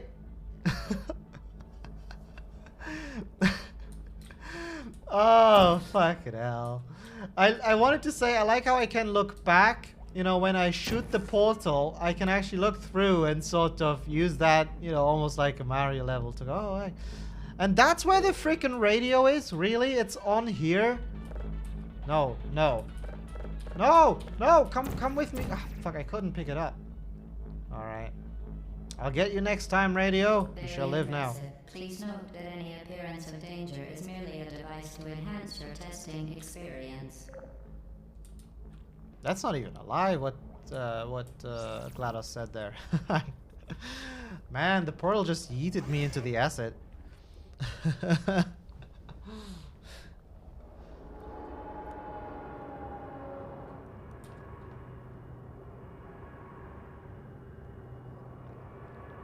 Yeah, acid doesn't count as a death, I think.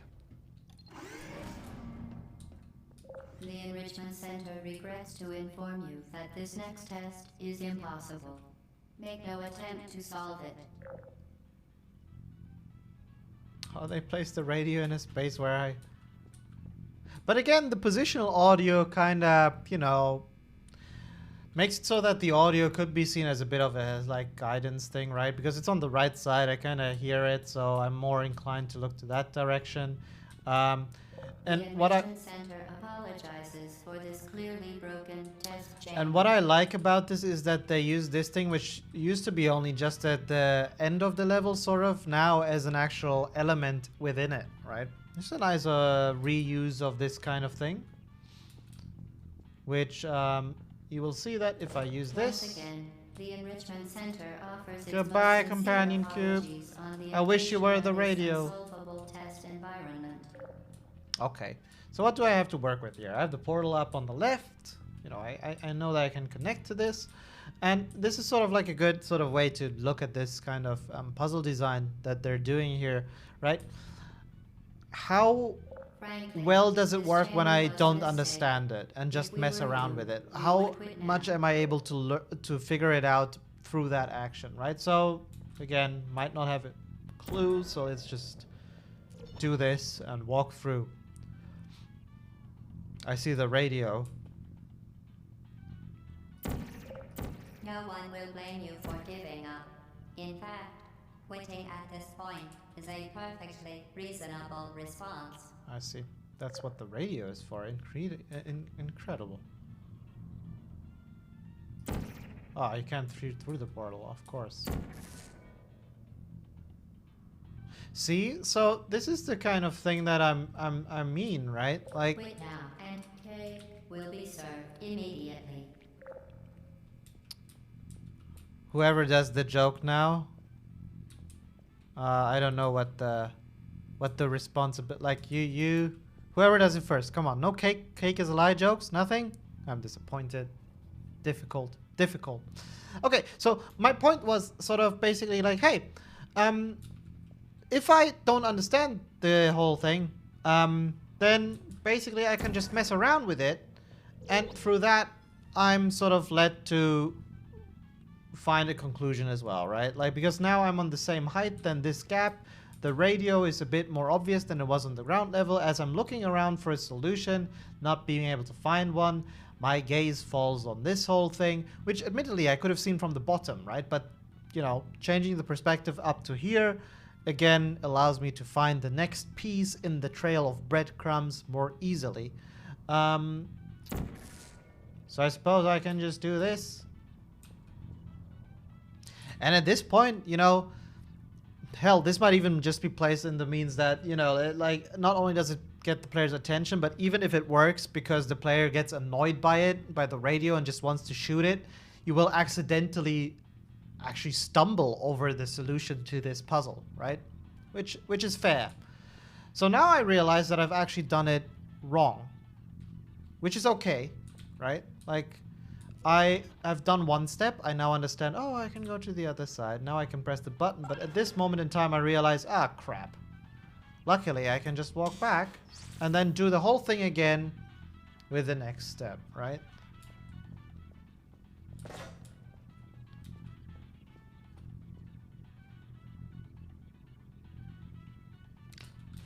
Yeah, and sort of like I'm led to believe that this puzzle isn't actually necessarily meant to be done in the way where you take the cube up first and then do this, right? Like, this is literally this is actually a good moment where the player literally just like might sit down and try and wonder and actually try to puzzle for a bit, right, before they come up with a solution, and then sort of, as I just demonstrated, do this puzzle in 2 steps, right? Where each time with a little bit more of an understanding of how this whole solution comes to be, which again at the end provides an even greater sense of satisfaction, right? Because I actually had to work for it a bit more. Fantastic.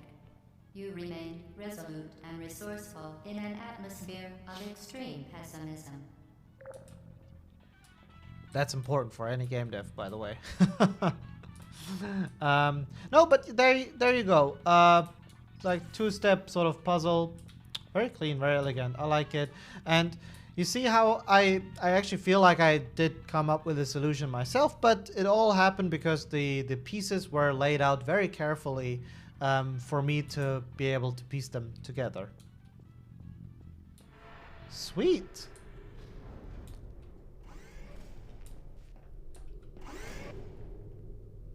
Laurie, yes, it's beautiful.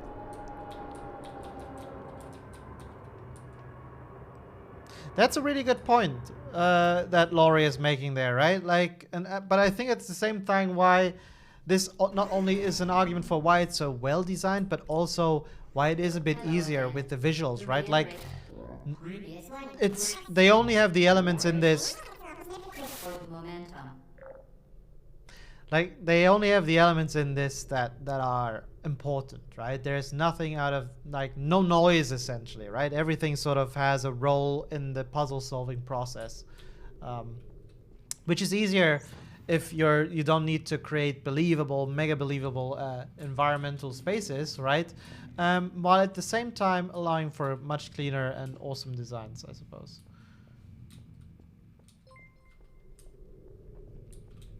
Kenan, thank you for following. Ah, interesting. So I actually can't do this.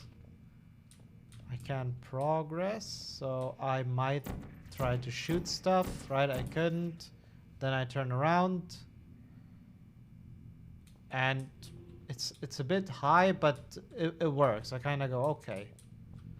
Alternatively, if I hadn't done that and just kind of did this, I would be able to see not much. But it's again this sort of like design where I can even, you know, if I don't fully understand what I need to do, I can still solve it just by messing around with the mechanics, right? I'll just do, like, even if I didn't see this, simply by looking around or just then shooting a portal, I will end up with a solution no matter where I actually place the portal, right?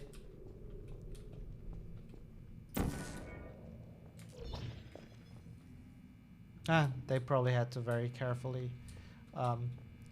gauge this distance, so it would be enough. And I suppose they give a bit of a hint here, right? New mechanic, basically, using the forward momentum to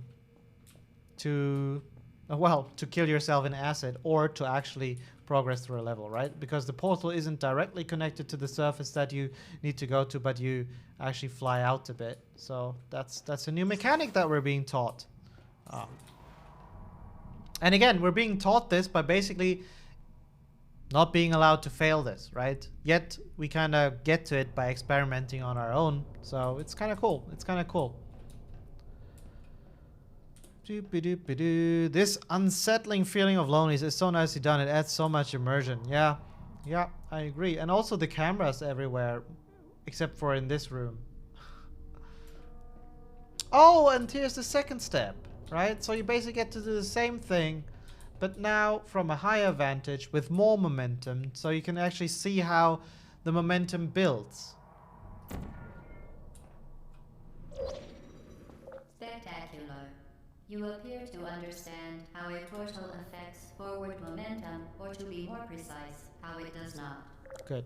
Yeah, exactly what GLaDOS said. Look, GLaDOS does the analysis for us, right? And you see how, again, it's the same sort of progression that we started out with.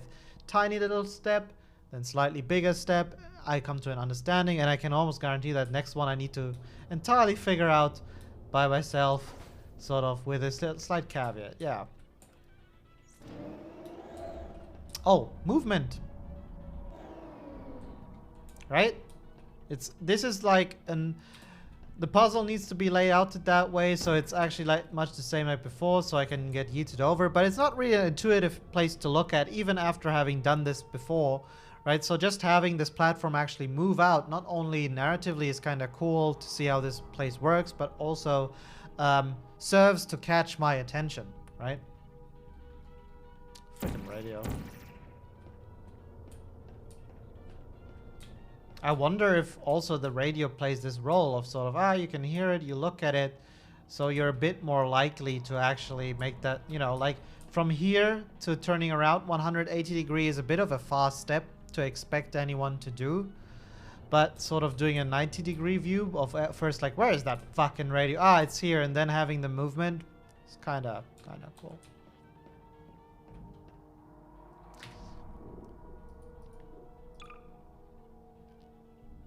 This is not 10, right? This is much later. Oh, fuck. I wanted to take a look at this again. Okay.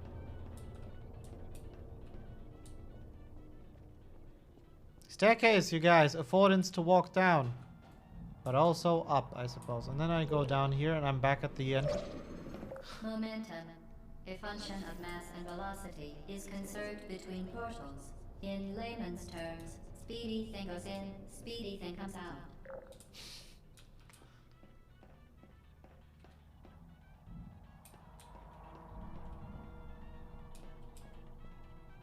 Yeah, right. 1 second though. I'm kind of figuring out, well, how the dots. So this is just level 1. This is level 2 and level 3, I suppose. Does this have anything, like, is there any connection? I don't need to shoot in that direction. Alright, but you see the portal there. It's actually the opposite from what we did before, right? Before that we needed to shoot this portal and then flown out here. Now we actually need to do the exact opposite. Which is cool, I suppose.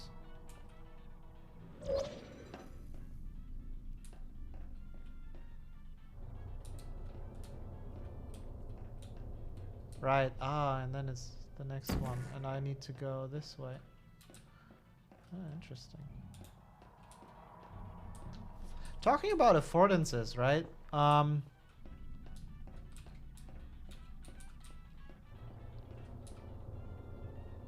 Let me try to demonstrate something. So we go through here. Let's take a look at that. Okay. So this bit, this extension here, is not needed for me to land properly on this bit because I kind of land roughly here, right? So it's not like a safety thing, although I guess you could argue it, right? But this is a bit of a sort of little... Look, it's almost like the jump off point, right? The geometry here. And again, talking about affordances, this kind of... Hey, Sapphire! Hello! Hello! How are you doing? I hope you're doing fantastic. We're doing great here. Solving some puzzles in the Portal universe. Okay, so affordances, right? So you basically get like a subtle hint of, oh, okay, this is where you should drop off, because if you do, you actually land in the portal and then have the next catapulting happen. I'm curious what happens if I actually fail this, if I don't place the new portal. Do I get all the way to the wall? And then I look up towards the direction, and that's... Yeah, okay, wait. And that's when I see this. I'm sorry for sticking around a bit more in this this level, but I feel like there's quite a bit of very, very accurate placement of things that actually allows for you to... For this to work, right? They had to, you know, like, it's millimeter work, really. Or inch work, wherever you are. Glad to hear that, Sapphire. Yes, I'm actually, you know, this is a bit of a very spontaneous choice of a game, but I'm actually quite enjoying looking at this. There's actually a lot to dissect here. So, again, let's assume this. So I drop down, right? I fall here. Let's just check the distance that we are now. Imagine I don't move. I turn around 180 degrees, like literally from here. Notice how the top... It's pretty much invisible, right? So I actually need to make a conscious effort looking up to see this. So that allows me actually to take a look, you know, okay, see this, kind of go, okay, maybe, all right, maybe if I drop down here, then I'll go down. And now, again, no hands. Look, Mom, no hands. Turn around. Now I'm further away. And now actually seeing up this thing is much more intuitive, much more in there, right? So actually the design sort of incorporates these in-between steps, even though the player, of course, being clever, can figure this out a bit faster, right? You might have seen this platform because you didn't just turn around. You looked around a bit and then you've stumbled upon this. But in by itself, the design and just literally the distance they shoot you helps, right? This is very carefully crafted. Which takes a lot of iteration to really get to this point, right? Yes, Sapphire, I hope you can see this. Like, you know, like, again, it's very meticulously arranged here, right? So it allows, again, for this step by step by step of allowing the player to find the end of the level with the tiniest steps in between, right? Cool stuff. Very cool stuff. Okay. So now I have successfully understood this. Again, I can use the same thing I did before. Nice, nice, very cool. Very cool.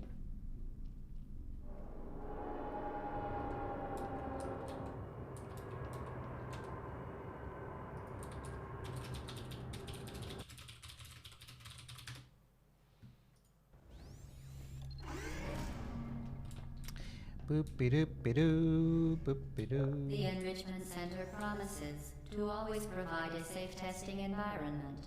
In dangerous testing environments, the Enrichment Center promises to always provide useful advice. For instance, the floor here will kill you. Try to avoid it. Mirozi, nice barrel roll, Maz. Yes, thank you. I try to do my best. Do a barrel roll.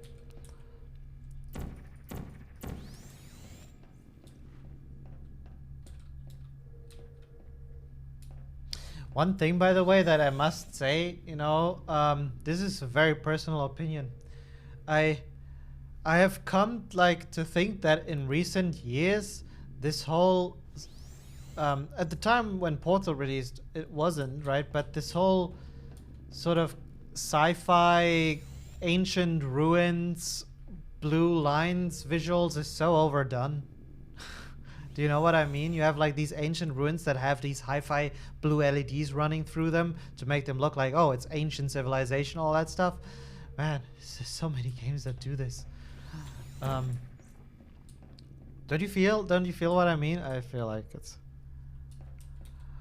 oh, Seb! Dafsebius. It must be the pronunciation. Welcome, Dafsebius, to the stream. He's one of my LD colleagues who has joined us clearly to probably make fun of my analysis here, or to join us in actually just confirming all the wisdom we're gathering here to share in that knowledge. Welcome to the stream. Also, Sigma Hero, hello. Okay, okay. Confirming wisdom. I hope I get to the point in life where what I know can be considered wisdom. It is my big goal.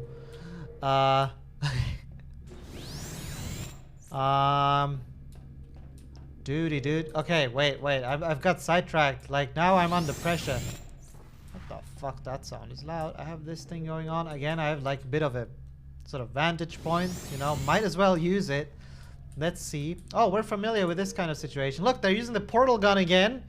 Something we did a couple levels ago, right? We might have forgotten about it, but at the moment we see this, we're like, bam, this is it. I know this mechanic.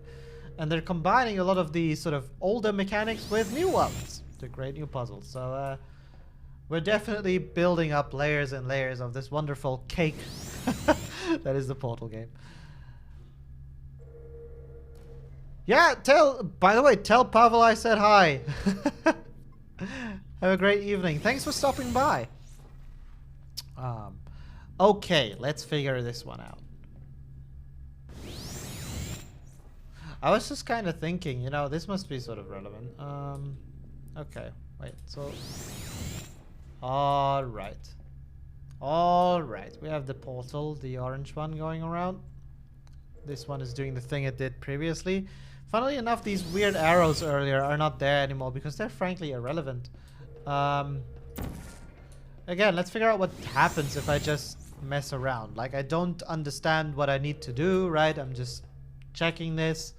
I'll just shoot my portal gun is what I do. Sasko is streaming today? No. He only streams Sundays. He knows Wednesdays is my slot. Mine. It's a gentleman's agreement. I couldn't possibly compete. Okay. Oh, it's gone. Wait, what? Why would the blue one disappear? Wait, is that... Why would the blue one disappear?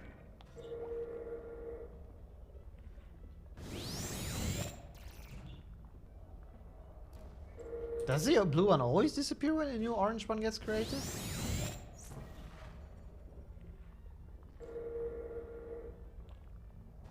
I'm confused.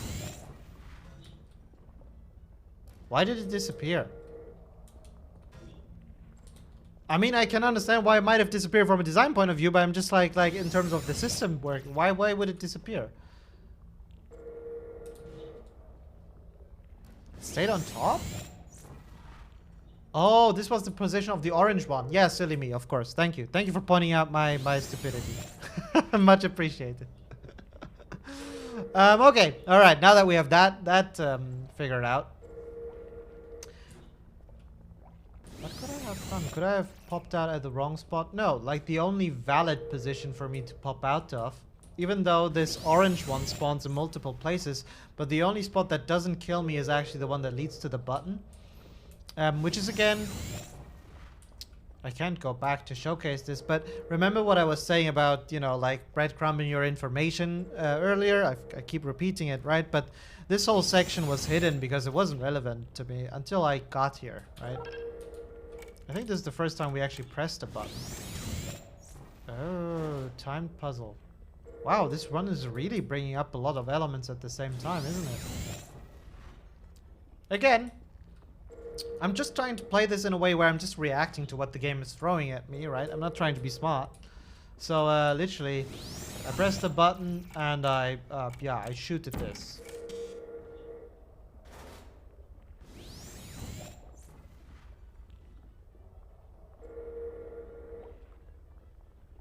Nothing, right? I don't think this did anything.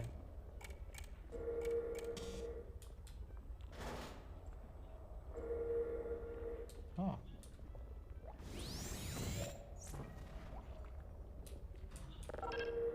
So this didn't do... Oh, wait, can I... Oh, why am I so stupid now? This is really dumb. Like, why can't I... Okay, so it did something. Just by doing this. But see, actually, this is a great example. You know, like me literally struggling with this, but sort of the game just kind of doing this for me and me feeling like, yeah, okay. Or, all right, I guess, yeah, why not? See, I can see this. All right, so I have... Right. Look at that. I almost got killed. Uranium bullet, sure am. I'm really looking forward to it. The little gifs they've been posting on Twitter look insane. That turtle thing, fucking cool. Okay, let's just, again, now I just shoot at this thing. What happens? Does it actually do anything? Nice, that's sort of the...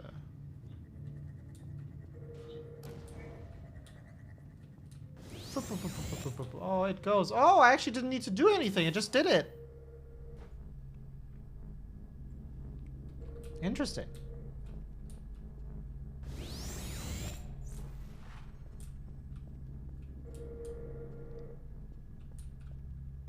Right, and I just return with the same...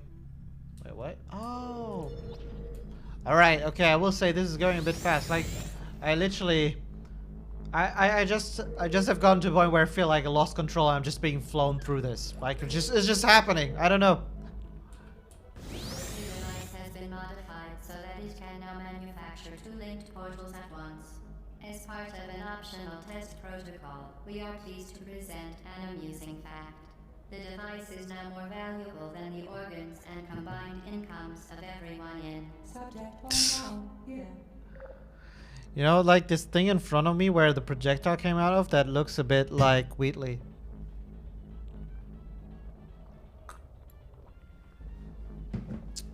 Okay, weird. I'll take it. Right, I've done this before. I've placed the blue one and it's wrong. Not necessarily, really. Because I can now shoot the orange one. Right. Oh, interesting. Very interesting. I actually, intriguingly, I just kind of, like, I don't think there was a lot of intent from me here. I just literally did what I've done before without actually real understanding of what would be happening of when I was doing these things. And at the end of the day, I still found the solution to the puzzle. Whether that speaks for great design or some room for improvement here, I am not sure yet. But it's definitely some like a bit of a different flavor than from the beginning, like from the earlier levels. And I wonder if this level just didn't throw too much at me. Maybe like it felt like this one just really amped up in terms of speed. Not necessarily a bad thing. I suppose it does speak a bit for the design that it's literally foolproof.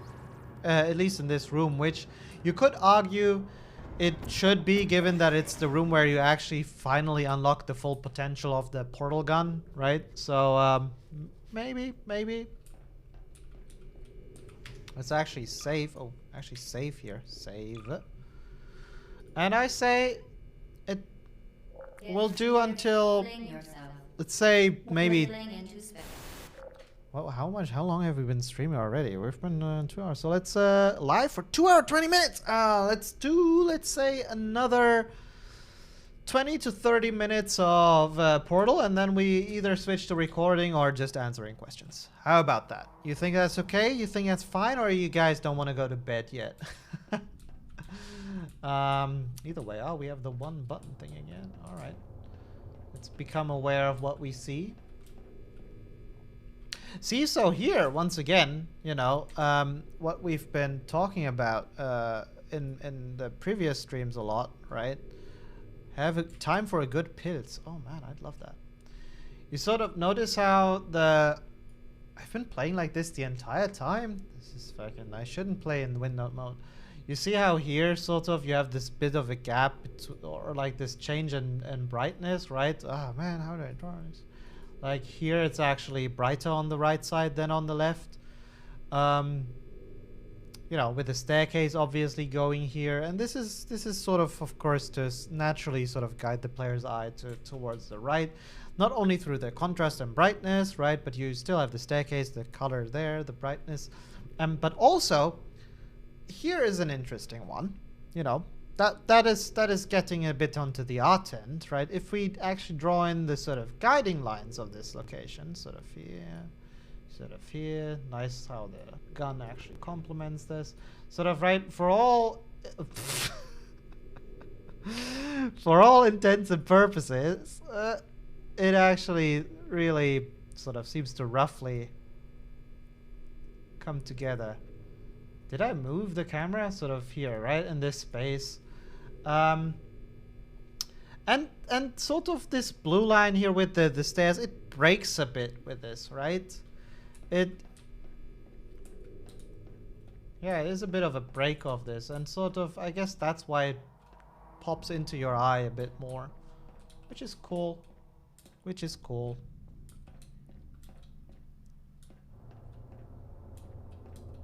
Okay, all right.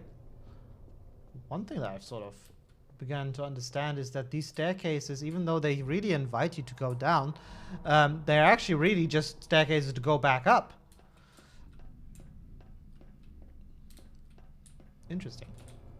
Okay, we've done this before. That's you know, that's easy. That's a beginner's level. No, but this time is the first time where we actually get to do this with our own portals, right? With our own set of portals, so that's kind of cool. Oh, that's why. Interesting. Look, there's an interesting observation, right? So remember how I was earlier wondering about the meaning of these dots, right? Because they seem to be, I mean, they were on the steps, but it felt so obvious that it almost felt like a trick, right? Like, hey, why would that be the thing that showcases the floor? Now all of a sudden it actually becomes really valuable, right? Like, because here, without these dots, I might be mistaken to think that I'm actually just literally on the same level than I was before here, right? Because the visuals are so similar here, but just literally by having this dot here, like the understanding of how this space works is much more clear. And chances are, by the way this is layouted, or laid out, right? Even if I used it here, I actually land dead on this freaking 2, right? It's like, oh, it's just so hard to miss. Like it's basically impossible to miss if you connect the portal on any side of this, right? So it's like screaming in your face, it's 2, it's a different floor, right? And then you turn around and there's another one going, it's a different floor. And of course you're then on the same height than the portal previously, so you understand, okay, it's a different floor. I'm not in fact on the same. Just imagine how this would look like if you didn't have that, right? It might be that little bit harder to actually understand how you've just moved through the place. And again, it's a kind of means of allowing the player to more easily understand how he's moving around in a game where that can easily get very confusing. What if I'm too stupid? Well, you just saw, if you're too stupid, you can still do it. Okay. Why are you talking about me being a concept artist? Ah, because of my guiding lines that I drew. Oh boy. A little secret. It is. What? It could be. What? Holy cow. I totally missed that entire conversation. You'll fill me in if it was important. Okay. So, right. We do literally the same thing again. And I want to see how the distances measure out again, right? So if I actually... Let's do this again. I quite like that because I kind of find it so intriguing how all of this is so meticulously crafted, right? So if you actually... from this side, drop into this. No hands, we turn around. It's not very into it. Like, you actually don't see the top area. This time it actually takes conscious effort to find the area at the top. Especially since your eyes are sort of more inclined to look down to this dot, right? So, I suppose, and this is a bit of a, you know, of a stretch, but one could argue for it that there is a bit of a step in the way your eyes navigate through this section, right? So you're kind of drawn to the bottom, then to the portal, and you kind of make this connection. Okay, I'm on a higher level now, and then you might look up because you already been doing this, right? To find the next solution. It is steps after all, and then find it. Again, it's a bit of a stretch, but at the same time, I mean, given the relatively simple layout of this section, with it always going up, you're basically ascending, it kind of works. And you know, furthermore, what's actually more interesting to see about this is, like, look how I am using these portals. Oh, shit. Thank God there's no fall damage. So... okay, there's no portals preset, right? It's all like this, right? There's no portals. Whoop-a-doo. And you even wonder what we do with the rest of the week. Oh wait, what? Miles need to print the whole chat on paper, and Miles will give. Okay, yeah, I basically just have briefings every day because I don't read. People are just telling me this. Okay, so notice this, right? So I do like left click, blue portal. I do right click, orange portal, right? I go down. Now, I already have orange portal, so ideally I use left click. It's alternating, right? Which, again, might be a really stupidly simple thing to point out, right? But, again, here, now I need to do the right click for the orange one. But it teaches the player sort of subconsciously to have to use the alternating portals, right? Like, you can't just... if I always shot the left one, I won't get the solution. I actually need to switch in between using these different portals to ascend this, well, tower, this staircase, really. And it's kind of a neat way of doing this, I think. Like the whole concept of this being basically the ascension of a vertical space to teach the player the same mechanic. And ultimately, I end up repeating the same thing, right? To just dropping down from a higher and higher level. But it is ultimately what leads me to resolve this.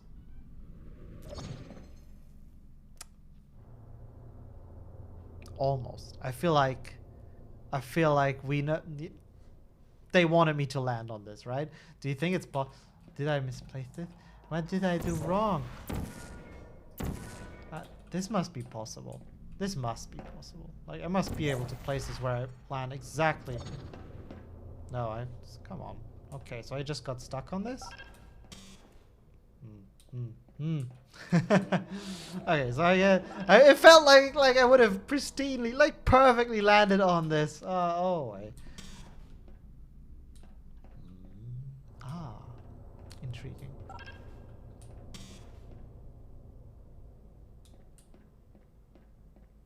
Kind of trying to think about the order of steps here, right? So I go on this. I'm like, oh, okay, it's the thing. I follow the line. Okay, that's the exit over there. Again, shape language, right? Remember the round shapes versus the edgy shapes. It helps here for sure. Same with the bottom of this thing, right? So the contrast that is being formed here helps nicely guide the player's eye around the level. So 1, 2, 3, right? This one I understand at the latest once I step down and I see it go down. I'm familiar with the concept, but it's sort of the order of things happening here, right? And now I'm sort of thinking, okay, I need to get up there to get that cube. I might not even need to, I don't even need to make the connection that somehow I need to get this cube back down here, right? At this point, I just need to understand somehow I need to get up there to get the cube because I need a cube. I know this. So I look around. I'm like, nah, this is where I came from. That is the 3. This is the 2. I know I came from this. And I see the angle there for the first time, right? Which is, who was it? Someone said it earlier, right? I'm sorry, I forgot your nickname, but you mentioned that basically everything is so deliberate here. Nothing is out of place, right? And as I said, that's sort of how one thing that makes the design here a bit easier, right? But at the same time also slightly more complicated, because easier from the point of view that, yeah, like the player will easily pick up on anything that is new, right? At the same time, you can accidentally end up fucking up your own flow by adding noise or misinformation that you don't need, which might in turn make the player misunderstand stuff going on, right? But in this case, it's literally, okay, this is odd. I've never seen any of these platforms before. And it is clearly the style of this segment here. This is how I actually come up with the solution. So it actually works really nicely. Again, and this is, you could argue, also a form of contrast, right? Everything is nicely 90-degree angles towards each other, and then you have this thing at a 45-degree angle. That definitely counts as a way of creating contrast and interest, in addition to it being how you actually solve the puzzle, right, logically.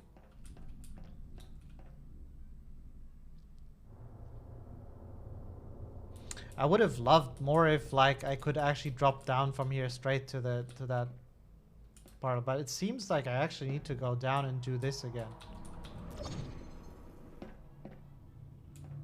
It would have been even cooler if I could literally just drop down. But then you might have struggled with, like, if this was on the same height, you might have struggled with setting up the level, you know, architecturally, so it actually works. Oh, shit.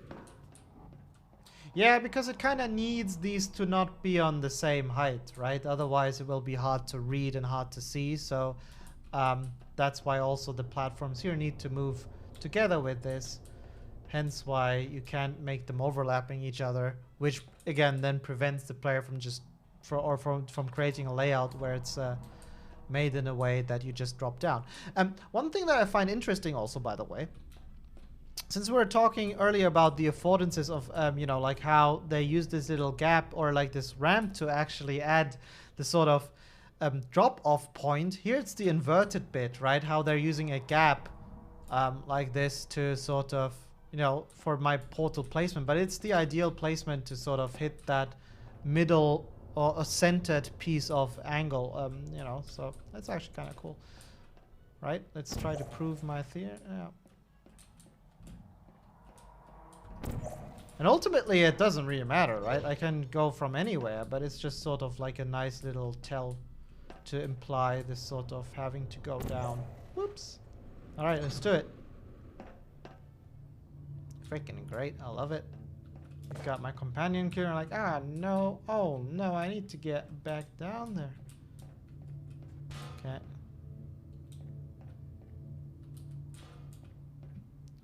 Oh. I suppose I'm not actually meant to just simply walk over. Oh, guess that can be... Okay, whatever. Whatever, there's multiple solutions here. Right, I thought that the game kind of wanted me to catapult this over. But no, it's just walk off. It's walk off. Disregard.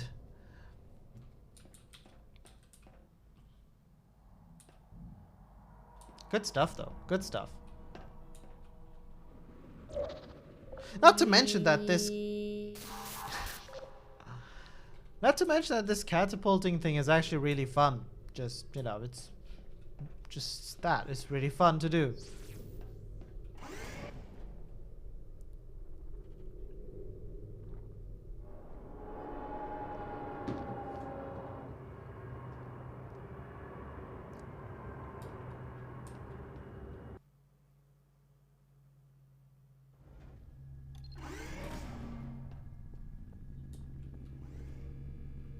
Do you notice this? Now that you are in control of both portals, this next test could take a very, very long time.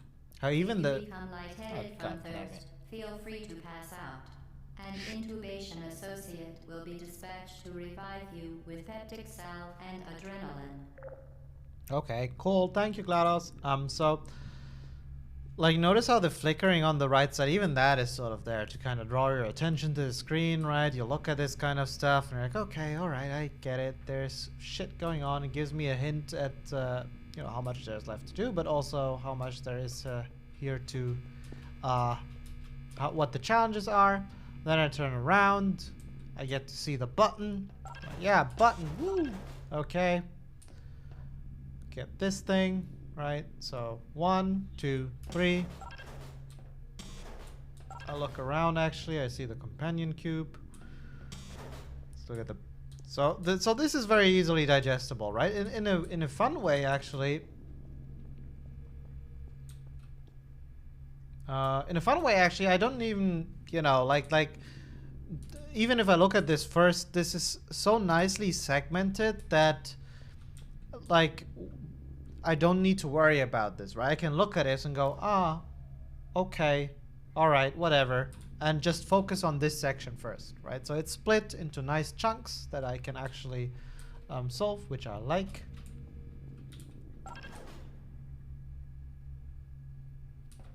Well, I mean, yeah, of course. I mean, just fucking portal this.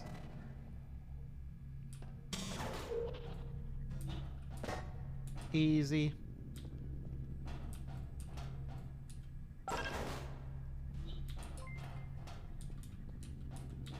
Ah, Corypheus! Oh my god, is it the real Corypheus from Dragon Age? Scary dude. Thank you for following me. Okay. See, and now I have done this. I've warmed up a bit. I've destroyed the camera. To ensure the safe performance of all authorized activities, do not destroy vital testing apparatus. I can basically now focus on the next task at hand. I can focus at the next task at hand. Oh, actually, it's not possible to solve it from this position. This is just to give me a bit of an insight and kind of make me look around a bit, right? So I see a shit ton of blue lines, which is a bit overwhelming, right? But that's okay. That's okay. That's fine. I see this thing moving around, right? I see 2 buttons, which is also no, it's the second, I think. So there's a lot of elements going on here, which I'm not quite able to digest as a look at this, right? So it's just like, okay, whatever. Go inside, look around. And now I'm actually able to shoot the portal there. And once I do this, I can actually... Oh my god, try to figure out what to do with the second one.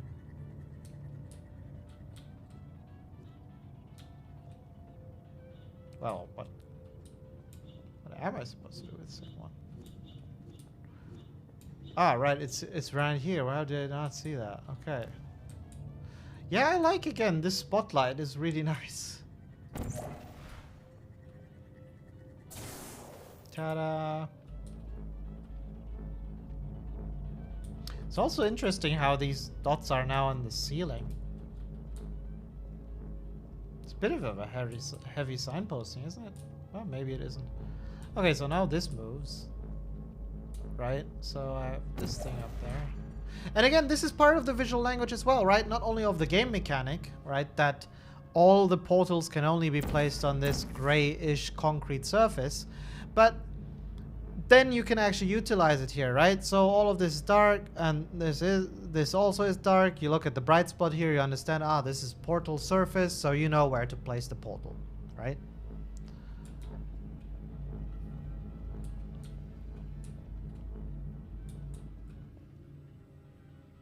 Exactly, Donut. Exactly. See, it's nice. We made like a bit of a discovery here together. I was thinking the same thing. Like the difficulty spiked up quite a bit, I feel. The complexity of the puzzles is much, much higher than it was earlier. But usually all of these can be solved simply by messing around, right? Like I don't need to know how all of this connects yet, but I can just simply start shooting the portal there. I'll see the orb move through this and go, okay, what does this give me? Right? And then I can start off sort of working to dissect it from there, which is nice.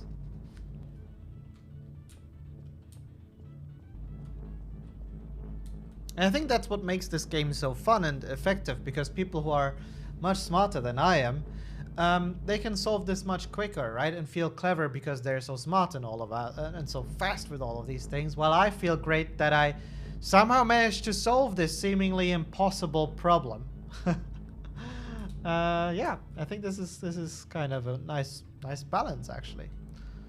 Part of why I suppose the Portal games are also I feel I remember vaguely that they were relatively successful for what they were. All right, yeah, let's do the puzzle. I like this. I like that as a benefit of how this system works. I also have this timing component now, right? Like I need to wait for it. I can see this though, and I can time it the way I want, and I'm like, ooh, it's kind of cool. Cool mechanic, really. Oh.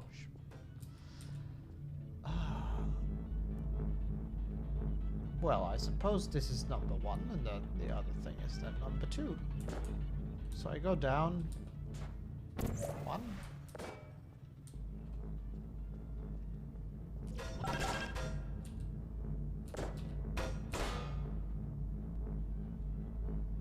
Two. Is it not? Can I do it with one nice sweep? No. And again, oh, you can actually shoot right at these. Oh, that's nice. Again, they're like targets, right? Do I need to get like a new cube? No.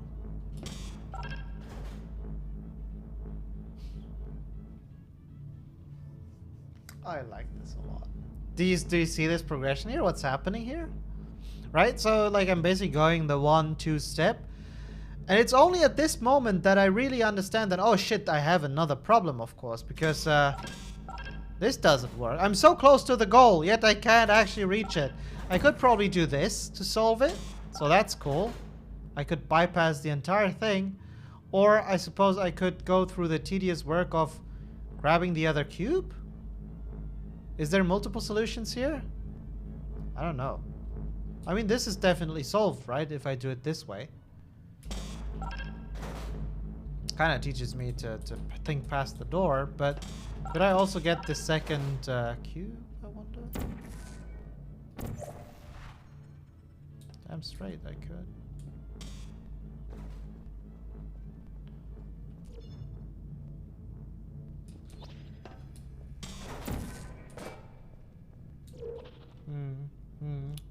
Yes, yes, excellent.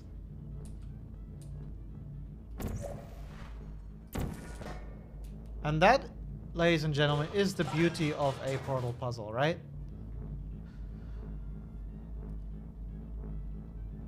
I could have totally, like, if I was being a smartass, right, I could have just done this, but honestly, that wasn't actually the first thing that occurred to me. The first thing that occurred to me is like when I had this moment of sort of like going down here, having this button, see, like I noticed the door, but, oh shit, now you can't see it, but you look around and it's so nicely done, right? You see the opening, you see the cube, and you're like, oh shit, this is exactly what I need.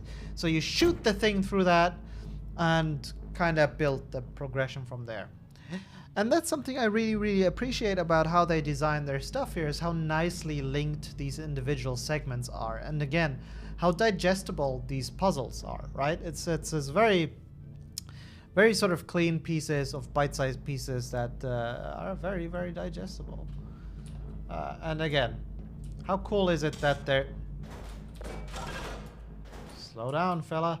And that there is these two solutions, really, right? I wouldn't have needed, I think, to... No, actually, I would have.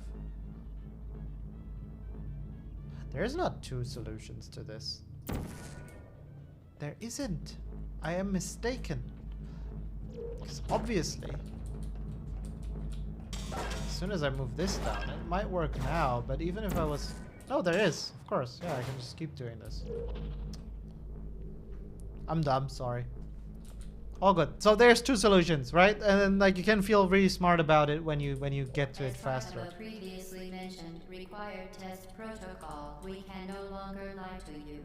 When the testing is over, you will be missed. So yeah, that's really cool. Whoa, I got catapulted again. The game kind of allowing you these multiple solutions, right? Trying to be clever a bit. And if you're clever, you actually just get ahead one step faster. But there's also a bit of fun, I mean a lot of fun, of actually figuring out all the steps that are needed, right? And I think this is sort of like a means where you see the designers intended this to be a bit like this multiple steps, right? With one more step of sort of having to add the second cube. However, as it might very possibly an unintended side effect, right? You can also just skip that last step entirely and just do it. Which is fine, which is fine.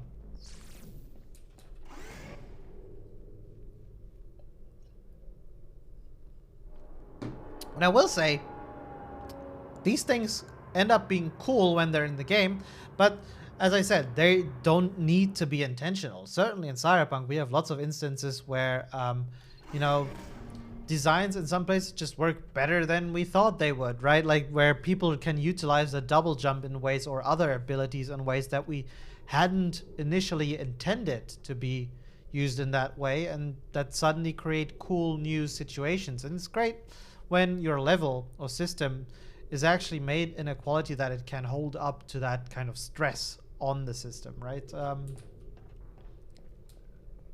We are designers, but that doesn't need to mean that everything we do is, literally everything is done with intent.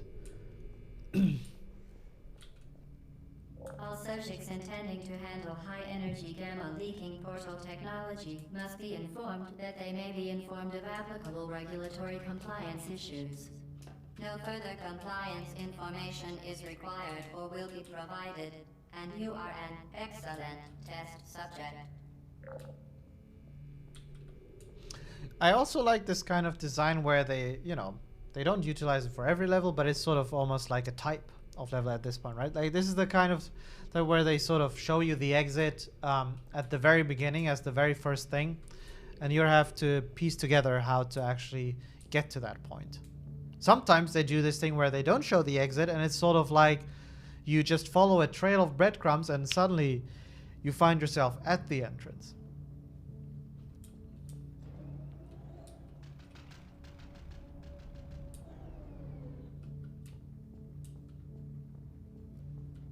If that isn't an invitation to walk up the staircase, then I don't know what is.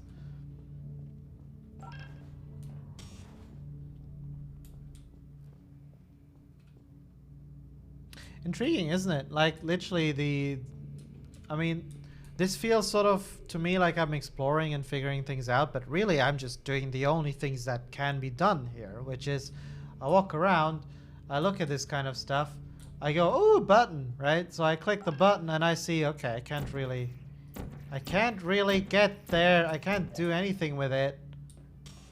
Okay, mental note done. Let's ignore it.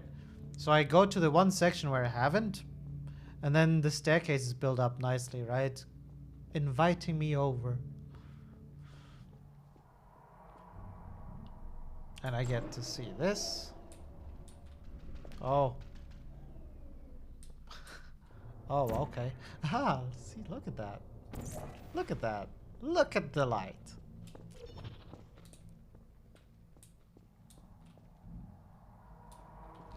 Fair enough. Okay, we have the companion cube up there. This icon is placed here. Okay.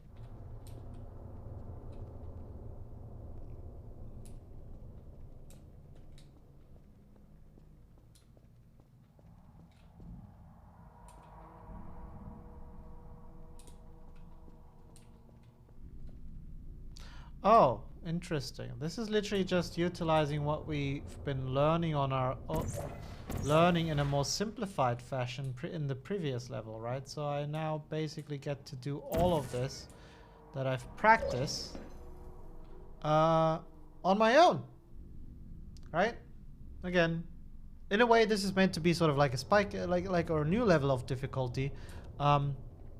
Because I have to utilize all of that knowledge without any prompts anymore. But you see, there's basically almost no guidance here to tell me this, right? So interesting piece of the puzzle structure that I think would be worth observing. What is probably might even already be too late, given that we already progressed so much of it. But maybe that's like a thing. Like they sort of have alternating sort of segments in their puzzles, right? Where this one is much less guided, right? This is just like a play space where I'm able to just mess around until eventually I find the solution. There's no dots that I need to shoot, right?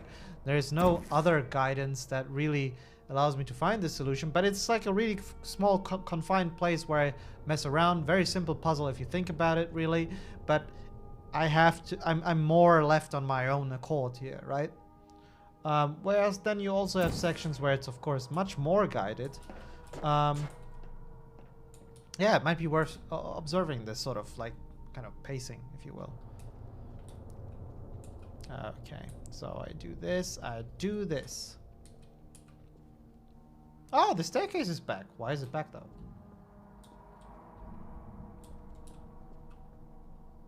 Or rather, why did it disappear to begin with? I don't know. I'll take it.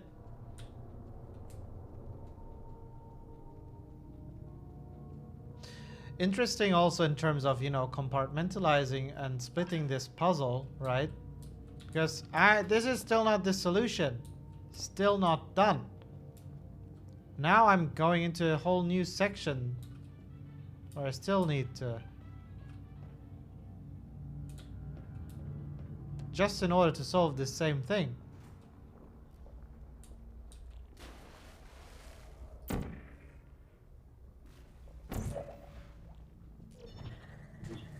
Oh wow, I almost walked into that one. Ah, that is cool. Cool. I like it. So I basically am asked to... oh, and then you have the platforms. I see.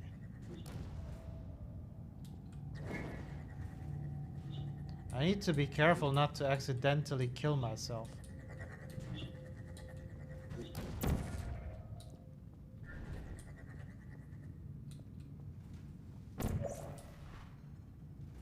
Maybe let's just place that here for a time. Off! Oh, I even said it! God damn it. Alright, I fell for the eldest trick in the book. I even announced it. I need to be careful not to kill myself. Proceeds to kill himself.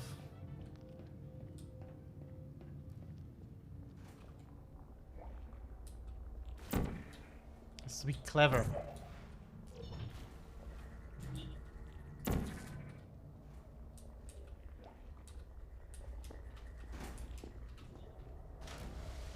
Is this one static? Please be static. Ah. Guys, again, a little bit of visual language thing going on here, right? The moving platforms are the one with the catwalk. The static ones are this, so, you know. It's nice. It's nice. Subtle, right?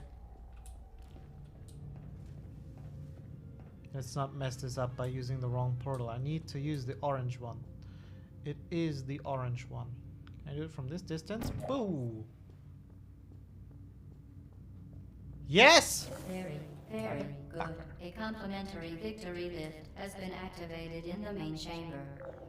That's the main chamber? It doesn't look so main.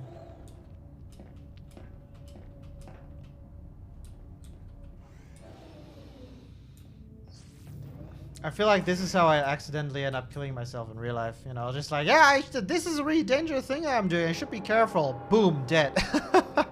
Valina cosplay, welcome and thank you for following. But at least I had fun doing it. Okay, alright. The Enrichment Center is committed to the well-being of all participants. Cake and brief counseling will be available at the conclusion of the test. Thank you for helping us help you help us all. That's a lot. No cake though. No cake. Why?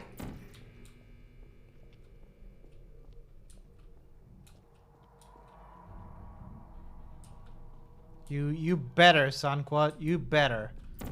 Oh, no, I cannot shoot the portal through this. What am I supposed to do? Oh, that's the one where I have to do like the double thing, right? Like this, and then...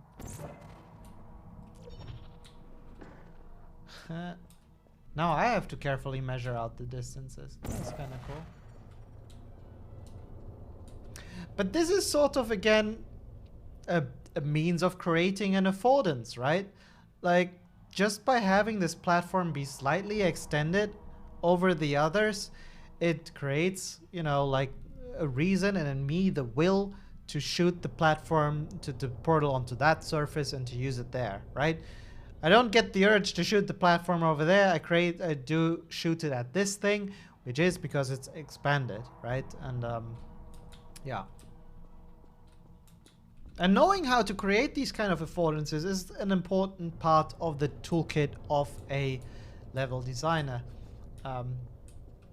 Yeah, and because not only because you know, it's good to be able to utilize this, but you might accidentally create affordances where you don't want them to be, right? And that, in the worst cases, can cause players to get really confused. Great example being in some games, the doors. Even Cyberpunk, right? We tried to establish this convention that doors have these LEDs at the top, where it's either green when they're open and you can just walk through them, or it's red when it's non-permanently sealed, so you at some point can open it with a keycard or through quest progression or what have you, right? Or no light if it's permanently sealed. And we haven't established 100% consistency with this throughout the game. There's just too many doors to foolproof this. However, again, this is an example where you may end up creating negative affordances, right? Because if the player, if a door is set up incorrectly and it has the green light or the red light on top, meaning that in one way or another it should be accessible, but it really is meant to be a permanently sealed door that is just, you know, leading into the off, just there for believability's sake, then the player will try to open it and cannot, right? And they will never be able to, but it creates this wrong impression of how the space really works, right? So being able to, being aware of how to create affordances and what causes affordances is, again, really important part of your toolkit as a designer, because you kind of save yourself from falling into some awkward traps. Okay. Spark, welcome to the stream. Yeah, you joined just at the right moment, you know. The entire stream, we weren't talking about doors. And you joined in that moment where we actually start doing that, right? And you know me, it can't be a stream without having at least one conversation about doors, but at the same time, you know, it is a bit too convenient for you to drop by just at the door topic. Okay.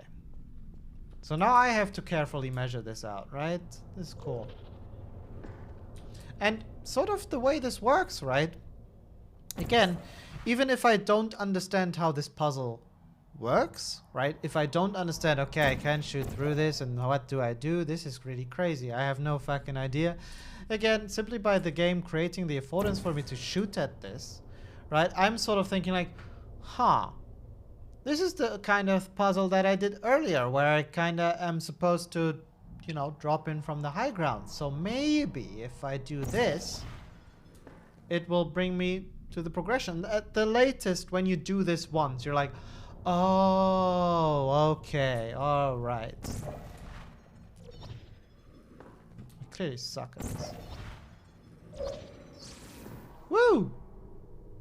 Which I think is really beautiful use of the system, right? It must have been so much fun as a designer to work with this relatively simple yet intricate system of these two portals and the way physics behave, you know, momentum gets built on top of it, and come up with these kind of things, right? Where the first fall doesn't work, but it serves to create the momentum to actually solve the second one at no movement, which feels really cool as a player when you do it. And yeah, must have been fun to come up with. Like, it speaks for like really, really solid system that allows the designers to play around with it. And as my current lead and like mentor or like person I really respect says that a good level is one that allows the player to express themselves through the systems. And I think this holds very true of the levels in Portal in many situations, right?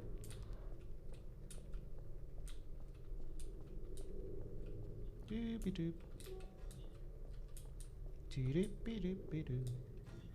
think that's the last one we'll solve for today anyway. Boop.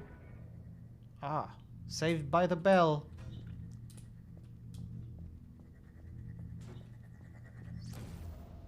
Oh, does it actually?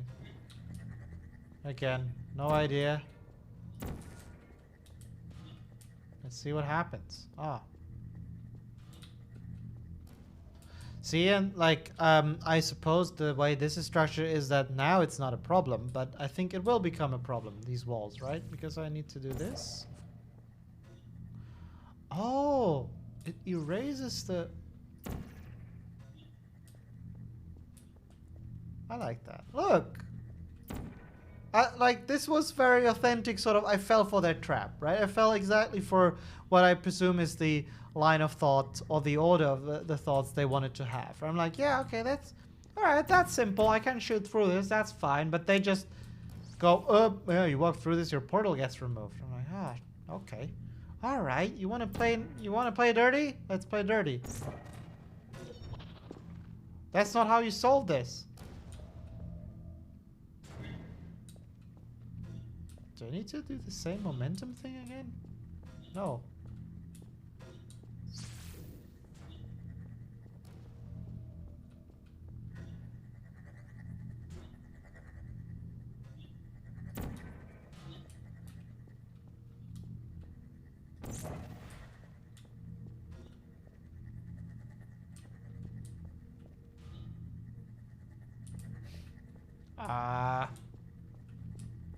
It's late, guys. Alright. So it's going there. That's fine. I need to replace the blue one, I think, at the right moment. Just how, though? So I can't shoot it over there. Can't put it at the ceiling. What do I do? I'm not looking at the chat intentionally. I need to figure this out, guys.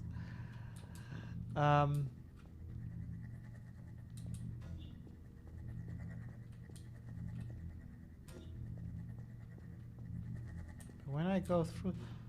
Oh, of course. Okay, so this is inherently actually like a timed puzzle.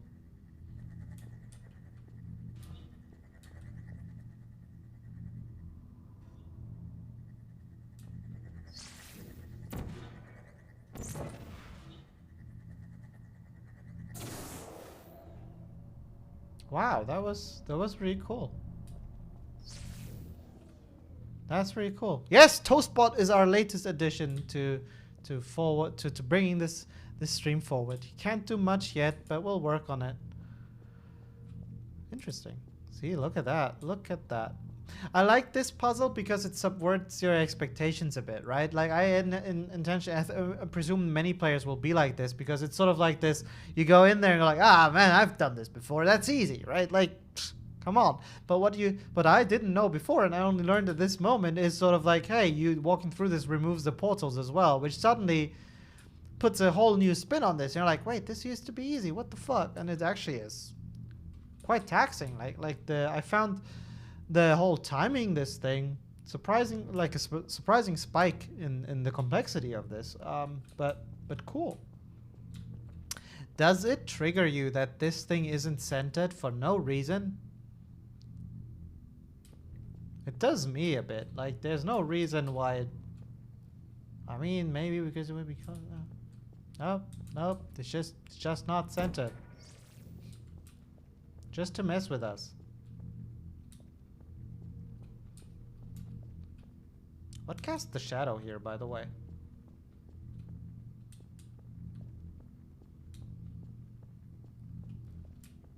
The fuck?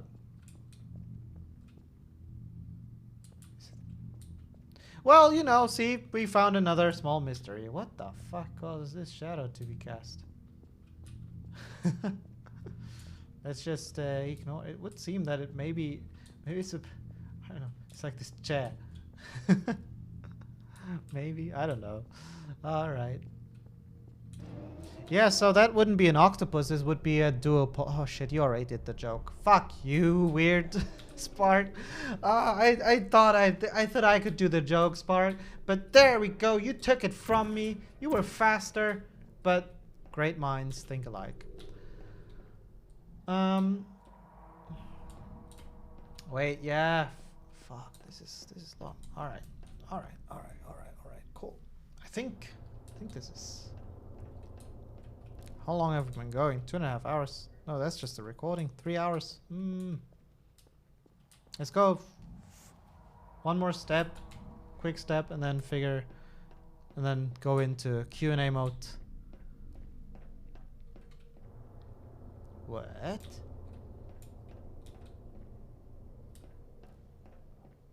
It's interesting how I've been sort of already trained to think, oh, it's a gap, so I need to use it for momentum somehow. I've been conditioned.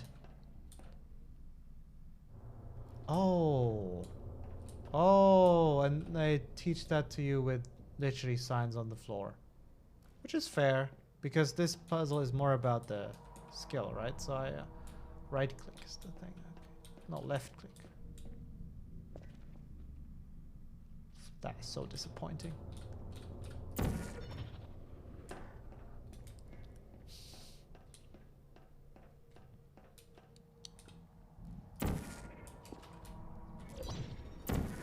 Ah, okay.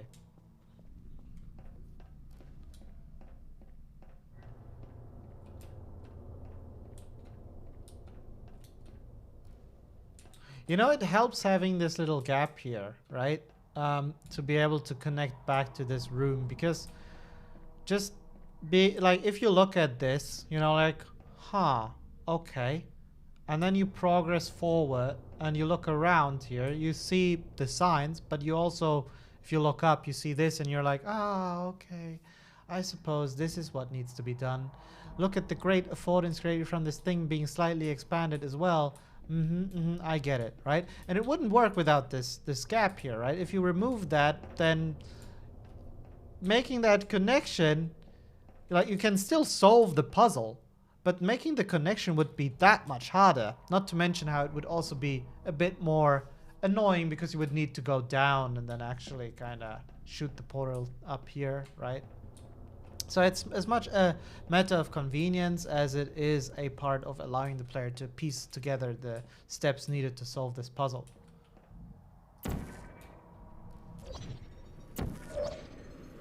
Woo! This is so cool. I love it.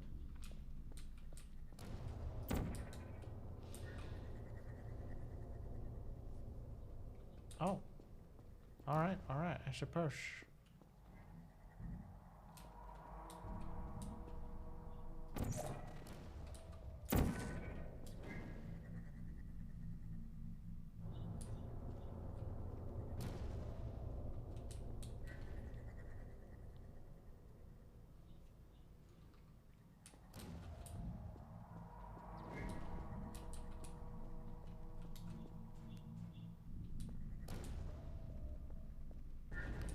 intriguing because now I'm here and this first section is of course locked off. I solved it, right? So I can look back, which helps me again to orient myself, although I don't think it may be needed.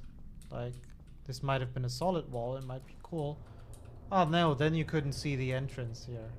Oh, I see. And now I'm locked into this space where I need to solve that whole ordeal. Excuse me. Okay, so we have the portal here. Is there a button I can press? Ah. You can't shoot a portal through a portal. Wait. Something actually happened. When you do it next to each... Oh, it just opens one next to the one. That's interesting though.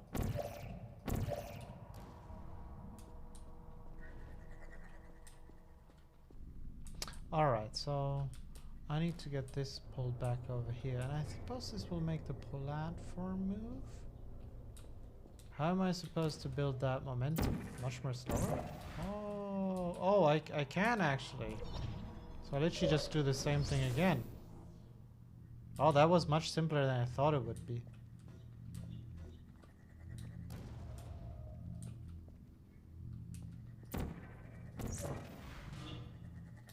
Holy shit, I'm dying. I'll die.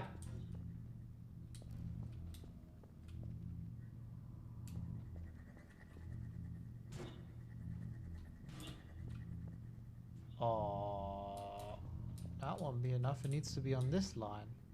I suppose it helps having the tiles here, by the way, to more effectively measure how you need to place the portals. Oh. Right, so it needs to go straight into that one.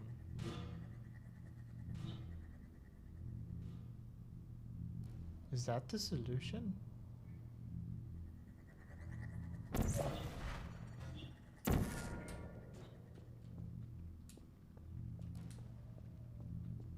No, that won't work.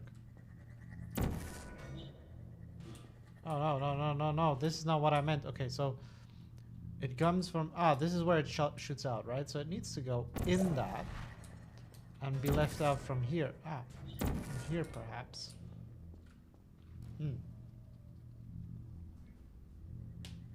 Fair enough. Fair enough. Oh, what? Oh, it goes in the angle. Really? What the fuck? Oh no. Oh no. Okay. So wait, the thing comes from here. It goes to there. Oh, right. Okay, so it will automatically already do this. Ah. Fucking. Yeah, alright, I see. Cool. Angles, how do they work? Right, and now I need to get myself catapulted back over there. I suppose. I've done this before. Oh no.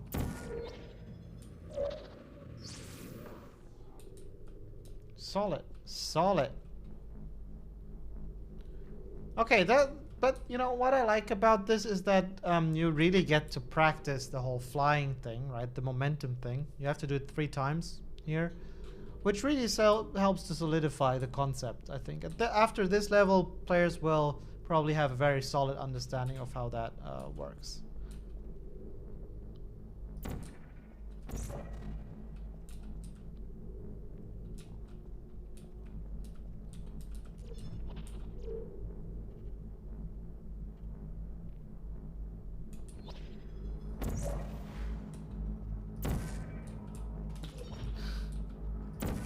No! Ah, okay.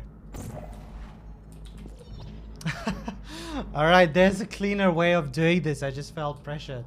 I felt the pressure. Okay, so we do this again. Man, the performance really does go down on the drain. Good night, Spark. Thanks for dropping by. Alright.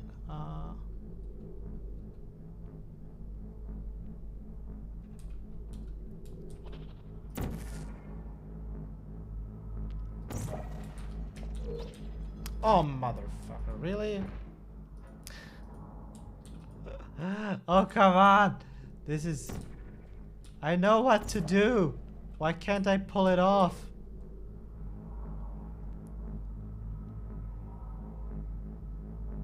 I actually am making this more difficult than it really needs to be because, oh shit. Okay, that was just plain stupid. I'm sorry. Okay. We already established asset devs, they don't count. They're not real devs.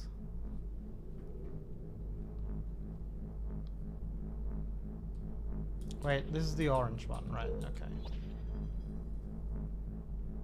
Right, I can do it in like a really simple, straightforward way that takes a bit longer, but we'll get it done.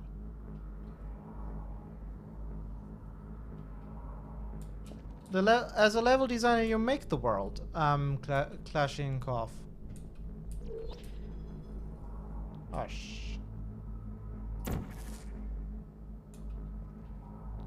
or do you mean like the sort of story of the world?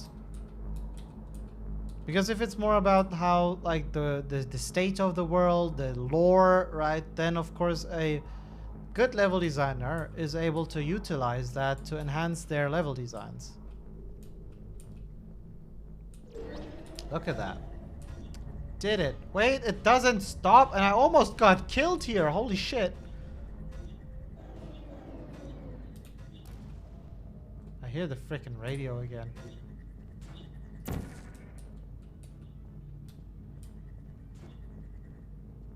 See how they're really, like, the individual stages have gotten much longer and require so much more of the player?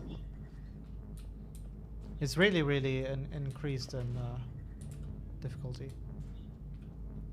Yeah, Sunquad, good night. I think I'm also calling it here. Unless, or maybe this might be... Oh, shit, okay.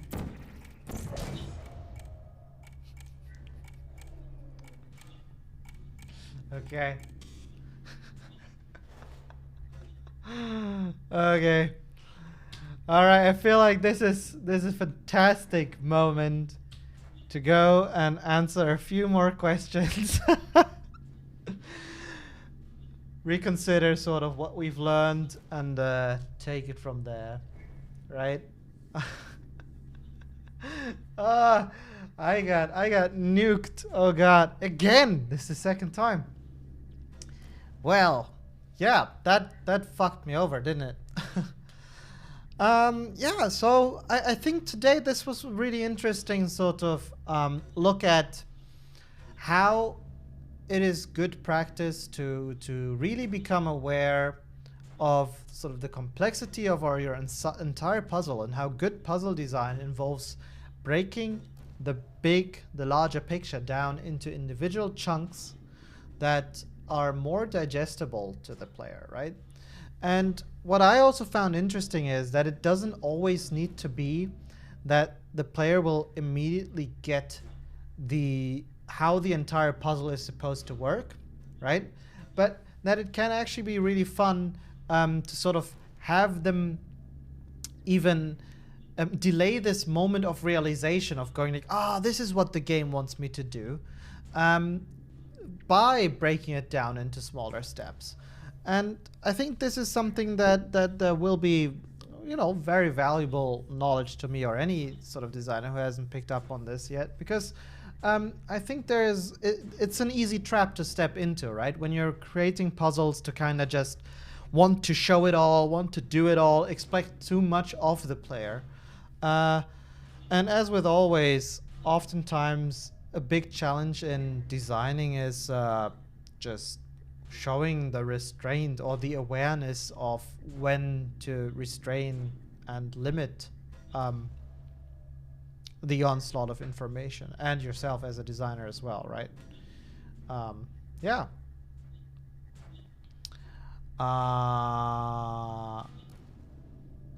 No, Sunquad, I think that's okay. I think I had enough confusion today. Yeah.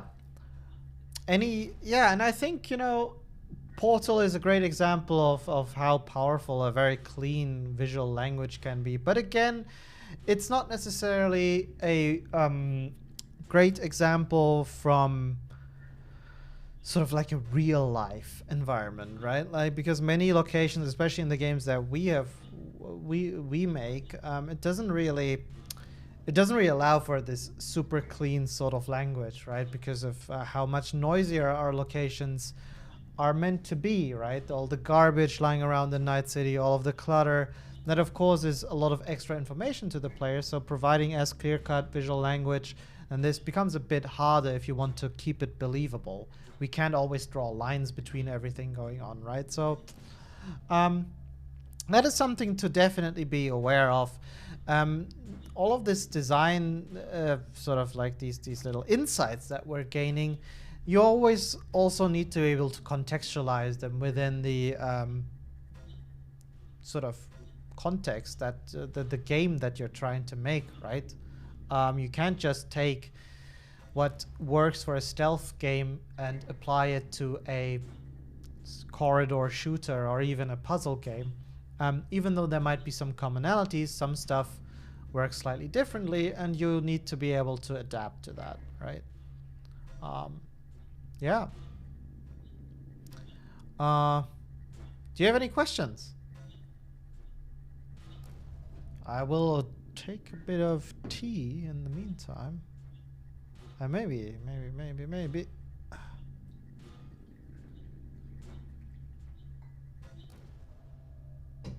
Yeah, I suppose Valve also wasn't as big back then, right? This is a matcha tea, which I like a lot. It's really nice.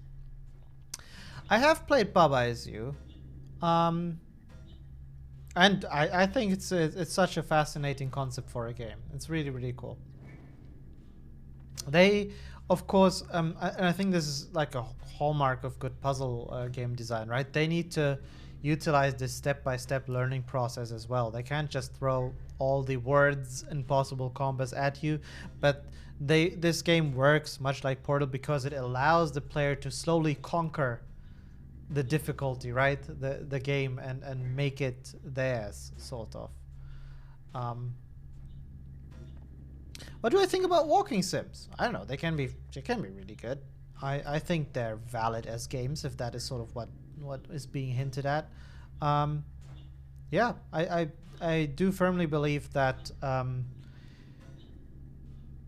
games don't necessarily. It might be like a very controversial sounding thing to say, but games don't need to feature complex gameplay in order to be good, right? And if your gameplay mostly focuses around walking and experiencing stuff, that's cool as well, as long as the stuff that you experience is good enough to keep you engaged, right? Because if you restrain yourself on one front, which might be to save resources or just because the kind of idea that you have for a game, then that kind of means that all the other parts of the game need to work harder to provide for or to make up for the sort of shortcomings of the other areas, right?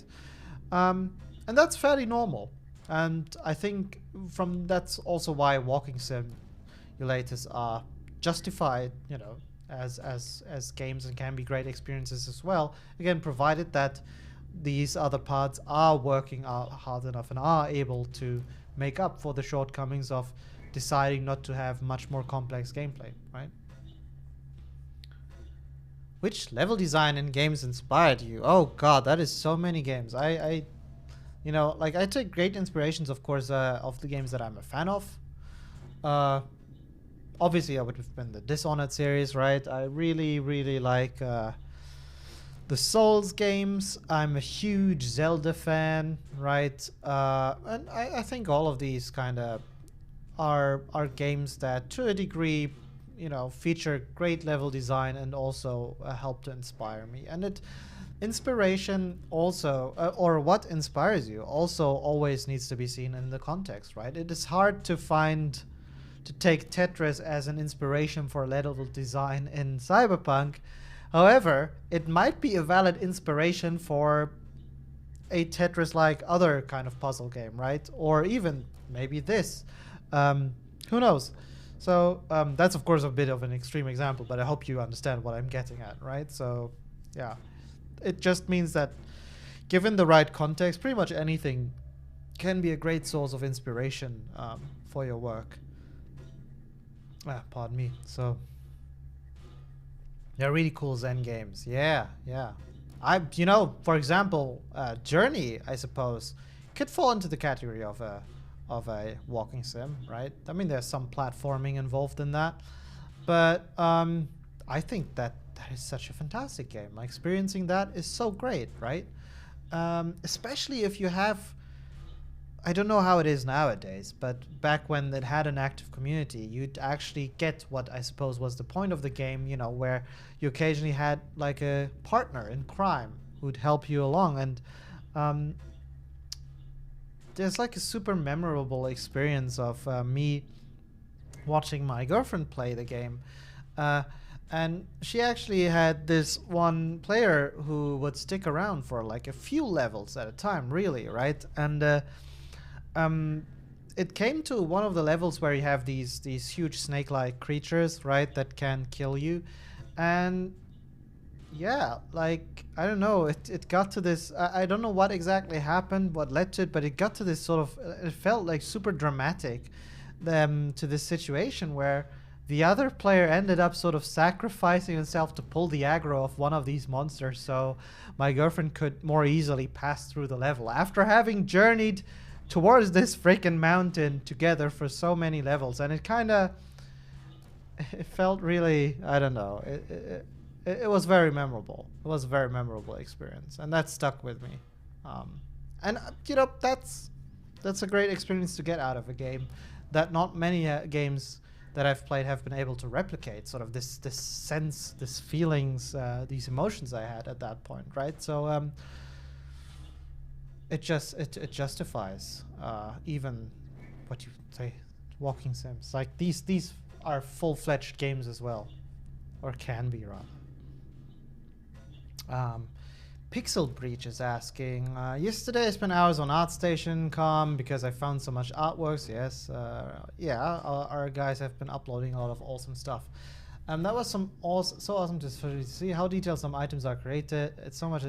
My question is, do you create first level designs and the artists try to fit their visions to it, or how does it? It depends, really. It can be both ways, right? Sometimes we'll even start with a concept art and work our way through a location from there, and then try to convert it into a game.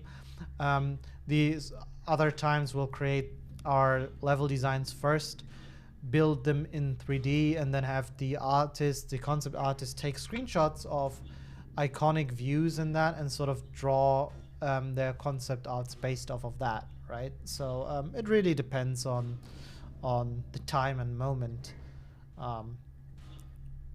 But it's really cool. Like if you make, you know, like a really simple looking location and you see it like this, like the concept art becomes sort of this window into what it will or may look like eventually, right? And that is a lot of cool hope and promise that it wakes. 2 years in Formers, do you think they made it very quickly? No, I think, you know, it actually sounds about right. 2 years, 2.5 years basically for 7 to 8 people team. I would even consider that, given the complexity of the mechanics, that's probably relatively fast even. I don't know how complicated it must have been to actually create the code and be running the gameplay mechanic of the portals, right? Because if it was so easy, then you'd probably see the mechanic around lots more in games. I'd argue they probably could get it to work because it works in these really, because the environments for it is really controlled, right? You'd see that with the team being bigger, in Portal 2, the environments suddenly become much more complex, right? And this is of course because you can get more stuff done. You are able to bug test more with a bigger team, right? And then you're able to afford yourself higher complexity within the game, including the environments. But here, with a mechanic like this, there's so much that can go wrong, I anticipate, right? So drawing down on the complexity of the environments, choosing to have this testing ground as the setting that you are, is a wise choice also from, you know, from keeping the scope of the game manageable. Are portals just form of doors? Yes, they for sure. That's why we're playing it. I mean, now you found me out. Sorry, guilty as charged. You figure it all out. That's the real reason why we're doing this.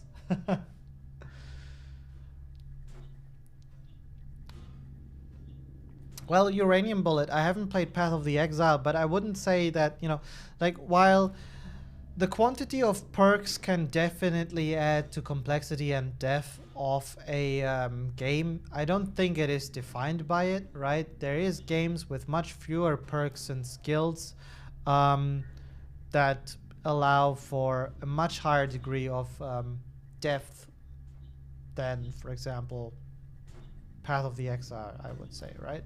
Arguably, having played Dishonored, who ignoring that they now have 2 characters in the second game, but like in the first game, the pool of abilities you have is relatively limited, yet they give you a lot of mileage to play the game in many different ways, right? And that just goes to show how it's not necessarily about the quantity of perks,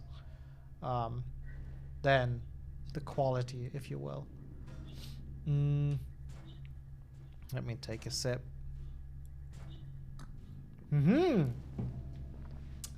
All right, more of a personal game design question, but what are your thoughts on a lot of games nowadays incorporating some sort of RPG mechanics? Some dislike it. I personally am all for it. Can add some satisfying depth and character progression. Oh, and loot. Lots of it, please. I don't think there's something inherently wrong with adding more RPG mechanics to other games as long as it fits the kind of game, right? That is ultimately where I think the considerations have to go.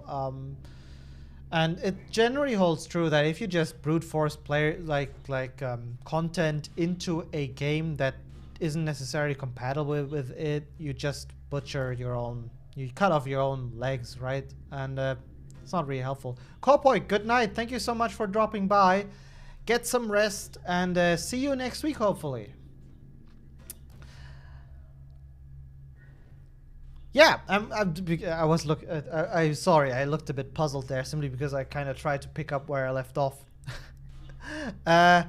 Yeah, so it's kind of like this, you know, like you need to be aware how well these mechanics actually fit into the game that you do, and oftentimes nowadays you see that they can fit really nicely, and they're not necessarily restricted to what I suppose many people would see as more traditional RPG features, right? I kind of actually like this sort of cross-pollination between genres.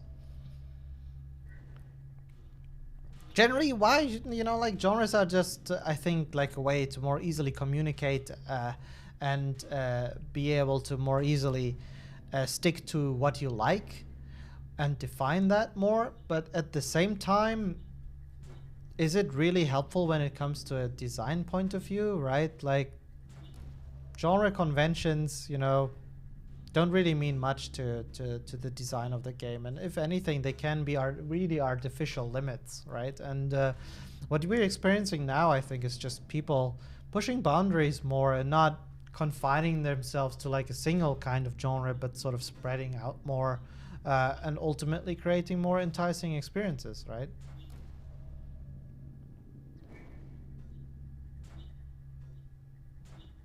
Yeah, I think what is an RPG is really, really up for definition. And honestly, the definition of an RPG is really odd nowadays anyway, because it really it depends on whom you ask. Anyone, you know, like just you ask 10 different people and they will all give you a different answer of what they think an RPG really is, right? For some it's choice, for some it's the ability to role play a character, choice and consequence I meant previously. For some it's stats and you know, having different damage types and armor and all of that. For some, it's all of these combined together, and for some, it's yet a whole other thing. You know, like any medieval game is suddenly an RPG. So as you see, it's a really you know, not well-defined thing, I think, and that's okay. That's okay. Pixel Breach, I'm so glad. Thank you so much for the kind words. For me, Cyberpunk 2077 was one of the best experiences. Oh, thank you. I'm so glad for you to say that. I am happy that you liked it. That's really nice to hear. I think in the past, games were more stricter with sticking to genre than they are now, and I think it's good. Yes. Ultimately, it's about the games you end up making, not the labels you put on them, right? So let's make all the creative games. I'm really what I'm really waiting for is for someone to pull the trigger and kind of go and make an open world horror game. And no, Resident Evil doesn't count, right? It's still, that's more like a, I would say, Metroid-like horror game, right? It's not necessarily open world. I don't think they want to have that label. They were not aiming for it. I mean, at least that's what I think. Yeah.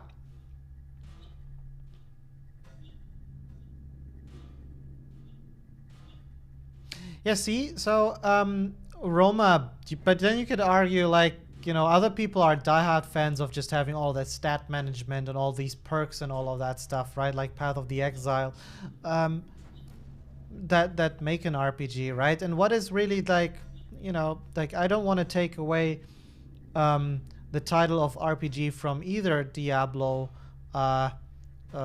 Baldur's Gate, World of Warcraft, Skyrim, The Witcher. You see, that array is such a broad array of games that all have very different ideas of what makes an RPG. Yet I would consider all of them to be an RPG, right?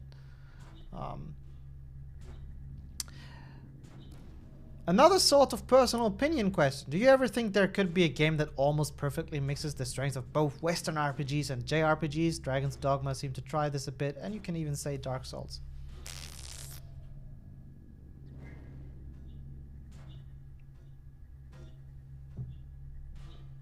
What are the strengths of both of these?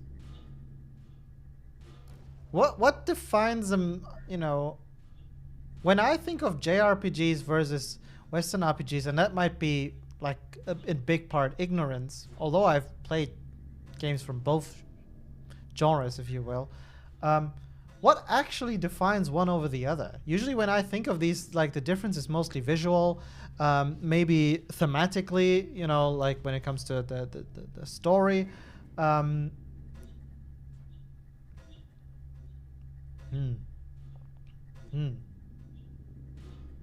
But a lot of it boils down to visuals and atmosphere, and from that perspective, I would say, yeah, I guess Dark Souls is probably a bit of a blend there. But I'm not quite sure how I would even, like, you know, in order to answer that question, you need to kind of figure out what makes these individual sections really strong, and then figure out if they even blended, or if the whole notion of these is a bit odd. Because it used to be for a time JRPGs are the ones with, like, I don't know,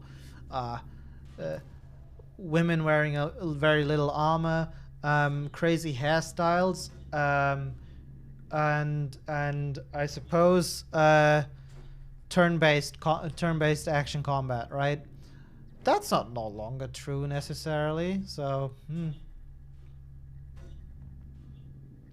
always wanted to see a Final Fantasy, for example, with many story choices and a custom. I suppose that could be a hallmark, right? Like, JRPGs do tend to be a bit more linear, I think, than the sort of Western RPG style. If we look at Dragon Age versus the Final Fantasy series, Witcher, Gothic, the Elder Scrolls, right? One seems to be much more sort of like more linear about the journey, story, experience. I suppose, like, I'm not sure how much you can marry that then. Interesting question. I feel like I would need to think about that for a bit more. You want a horror game? Did I miss something? No, I want to make like on. Okay, so here I'll let you in on a bit of a secret, right? I can't play horror games very well. I'm really bad at them. At the same time, I'm really fascinated at, you know, the theory and the design behind making a good horror game, and it's something that's always sort of fascinated me, and that I've spent a great deal talking about. So even though, and I don't think these are necessarily, you know, like a mutual requirement in order for you to be able to think about how horror games work. I don't think you need to be able to play them, right? As silly as that may sound. I've looked at many horror games, right? And I'm really, you know, I'd like to think I can dissect the what makes a horror game tick really well, right? And what doesn't work, and, you know, the art of building a jump scare and all of these things, if you opt to have them. And ultimately they're a lot about pacing, you know, and building tension, and sort of contrasting the moments of tension versus blah blah. There's a lot of cool theory going into making that, right? And I kind of always wanted to make one. I don't know, like the idea of making one really speaks to me on a certain level, right? It's a very different thing than playing one, and perhaps it is that reason why I've sort of, more or less by accident, I suppose, was level designing on some of the more sort of horrific quests in our past games, right? In Witcher 3, that would have been the Isle of Mice, you know, with the tower, the creepy tower. The Von Everec mansion, I would say, is also a bit of a creepy example. What else? Oh, there must have been more, right? And even in Cyberpunk, it definitely was like the whole scavengers bit, right? Like the level design for the very first section, like the opening, but also well, the quest where you go on a bit of a search mission with Judy, right, and ultimately end up at the abandoned power plant. So yeah, I don't know. Maybe there's a bit of a sort of affiliation. All right, let's slowly close this down. By the way, Miles. By the way, Klashenkov, Bloodborne, all day for me. By the way, Miles, I saw no clip documentaries on Witcher 3. Well, nice to see the team is so easygoing in that. Looking back, it was fun to create the game. Also good to know the details background about that open, close all doors in the map. Oh my god. Oh god, yeah, that took us so long to figure out. Also the 0-0 bug, that was pretty crazy, and I'm pretty sure we had a bit of an instance with that in Cyberpunk as well. You know. But their 0-0 coordinates aren't in any really accessible area. It's like quite a bit under the city. Isn't the Stalker series a semi-horror game? Yeah, I think so. I believe so. I haven't played them yet. Just a game series I never gotten around to play, but I believe they are in part scary. I had a really tough time playing BioShock for the same reason as well. That opening killed me. I thought I'd play BioShock because, you know, masterful design, everyone is saying it's awesome, and then you start up the game expecting like a cool ride through this steampunk world, and suddenly the game literally starts with this monster dude person stalking outside your chamber, and you having to get out into the same room with that. Yeah. Okay, guys, I think we've done it for today. We almost went 4 hours. Jesus Christ. How do these things keep getting longer and longer? I feel in the future we should kind of restrict ourselves maybe to like 3 hours or so. I noticed myself also that for the last 45 minutes or so, the energy is getting lower, right? It's tired. I'm tired. There's a lot of talking, right, which is exhausting.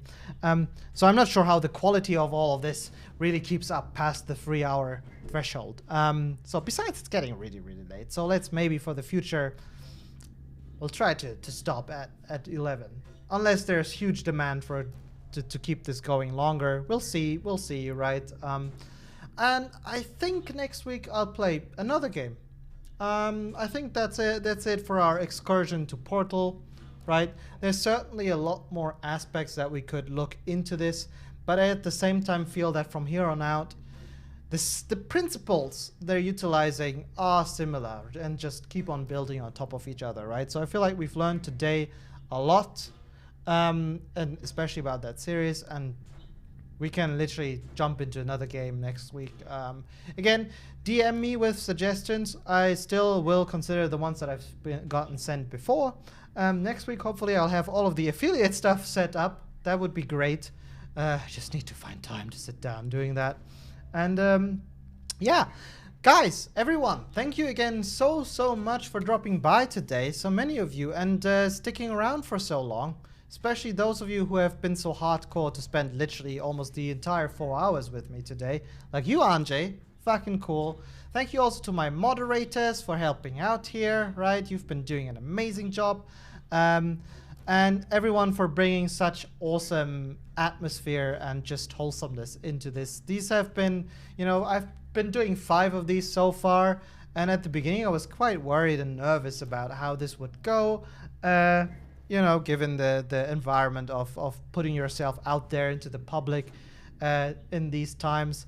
But wow, this has been such an amazing experience. I really, really enjoy doing this. I hope you enjoy watching these and learning together with me about game design. I hope this has been useful for you guys as much as it has been for me so far.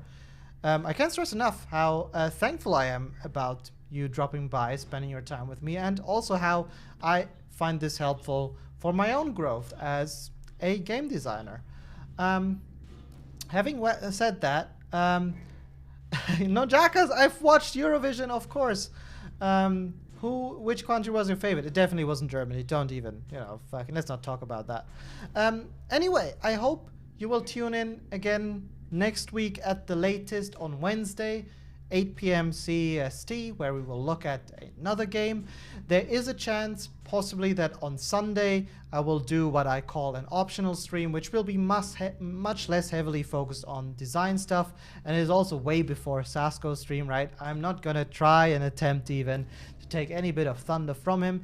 We'll do this like a Sunday lunch stream, right? I'll just play, maybe I'll continue playing Dishonored. It's my own private playthrough, where I play more closely to how I would play if I, like how I would play on my own. Again, much less focused on the design, much more chill, laid back. I don't know if I'll do it. We'll see, right? It's an optional thing. It depends on how I feel. If I do, I'll let you know. Until then, have a great night. Stay healthy and take good care of yourselves. Good night, everyone.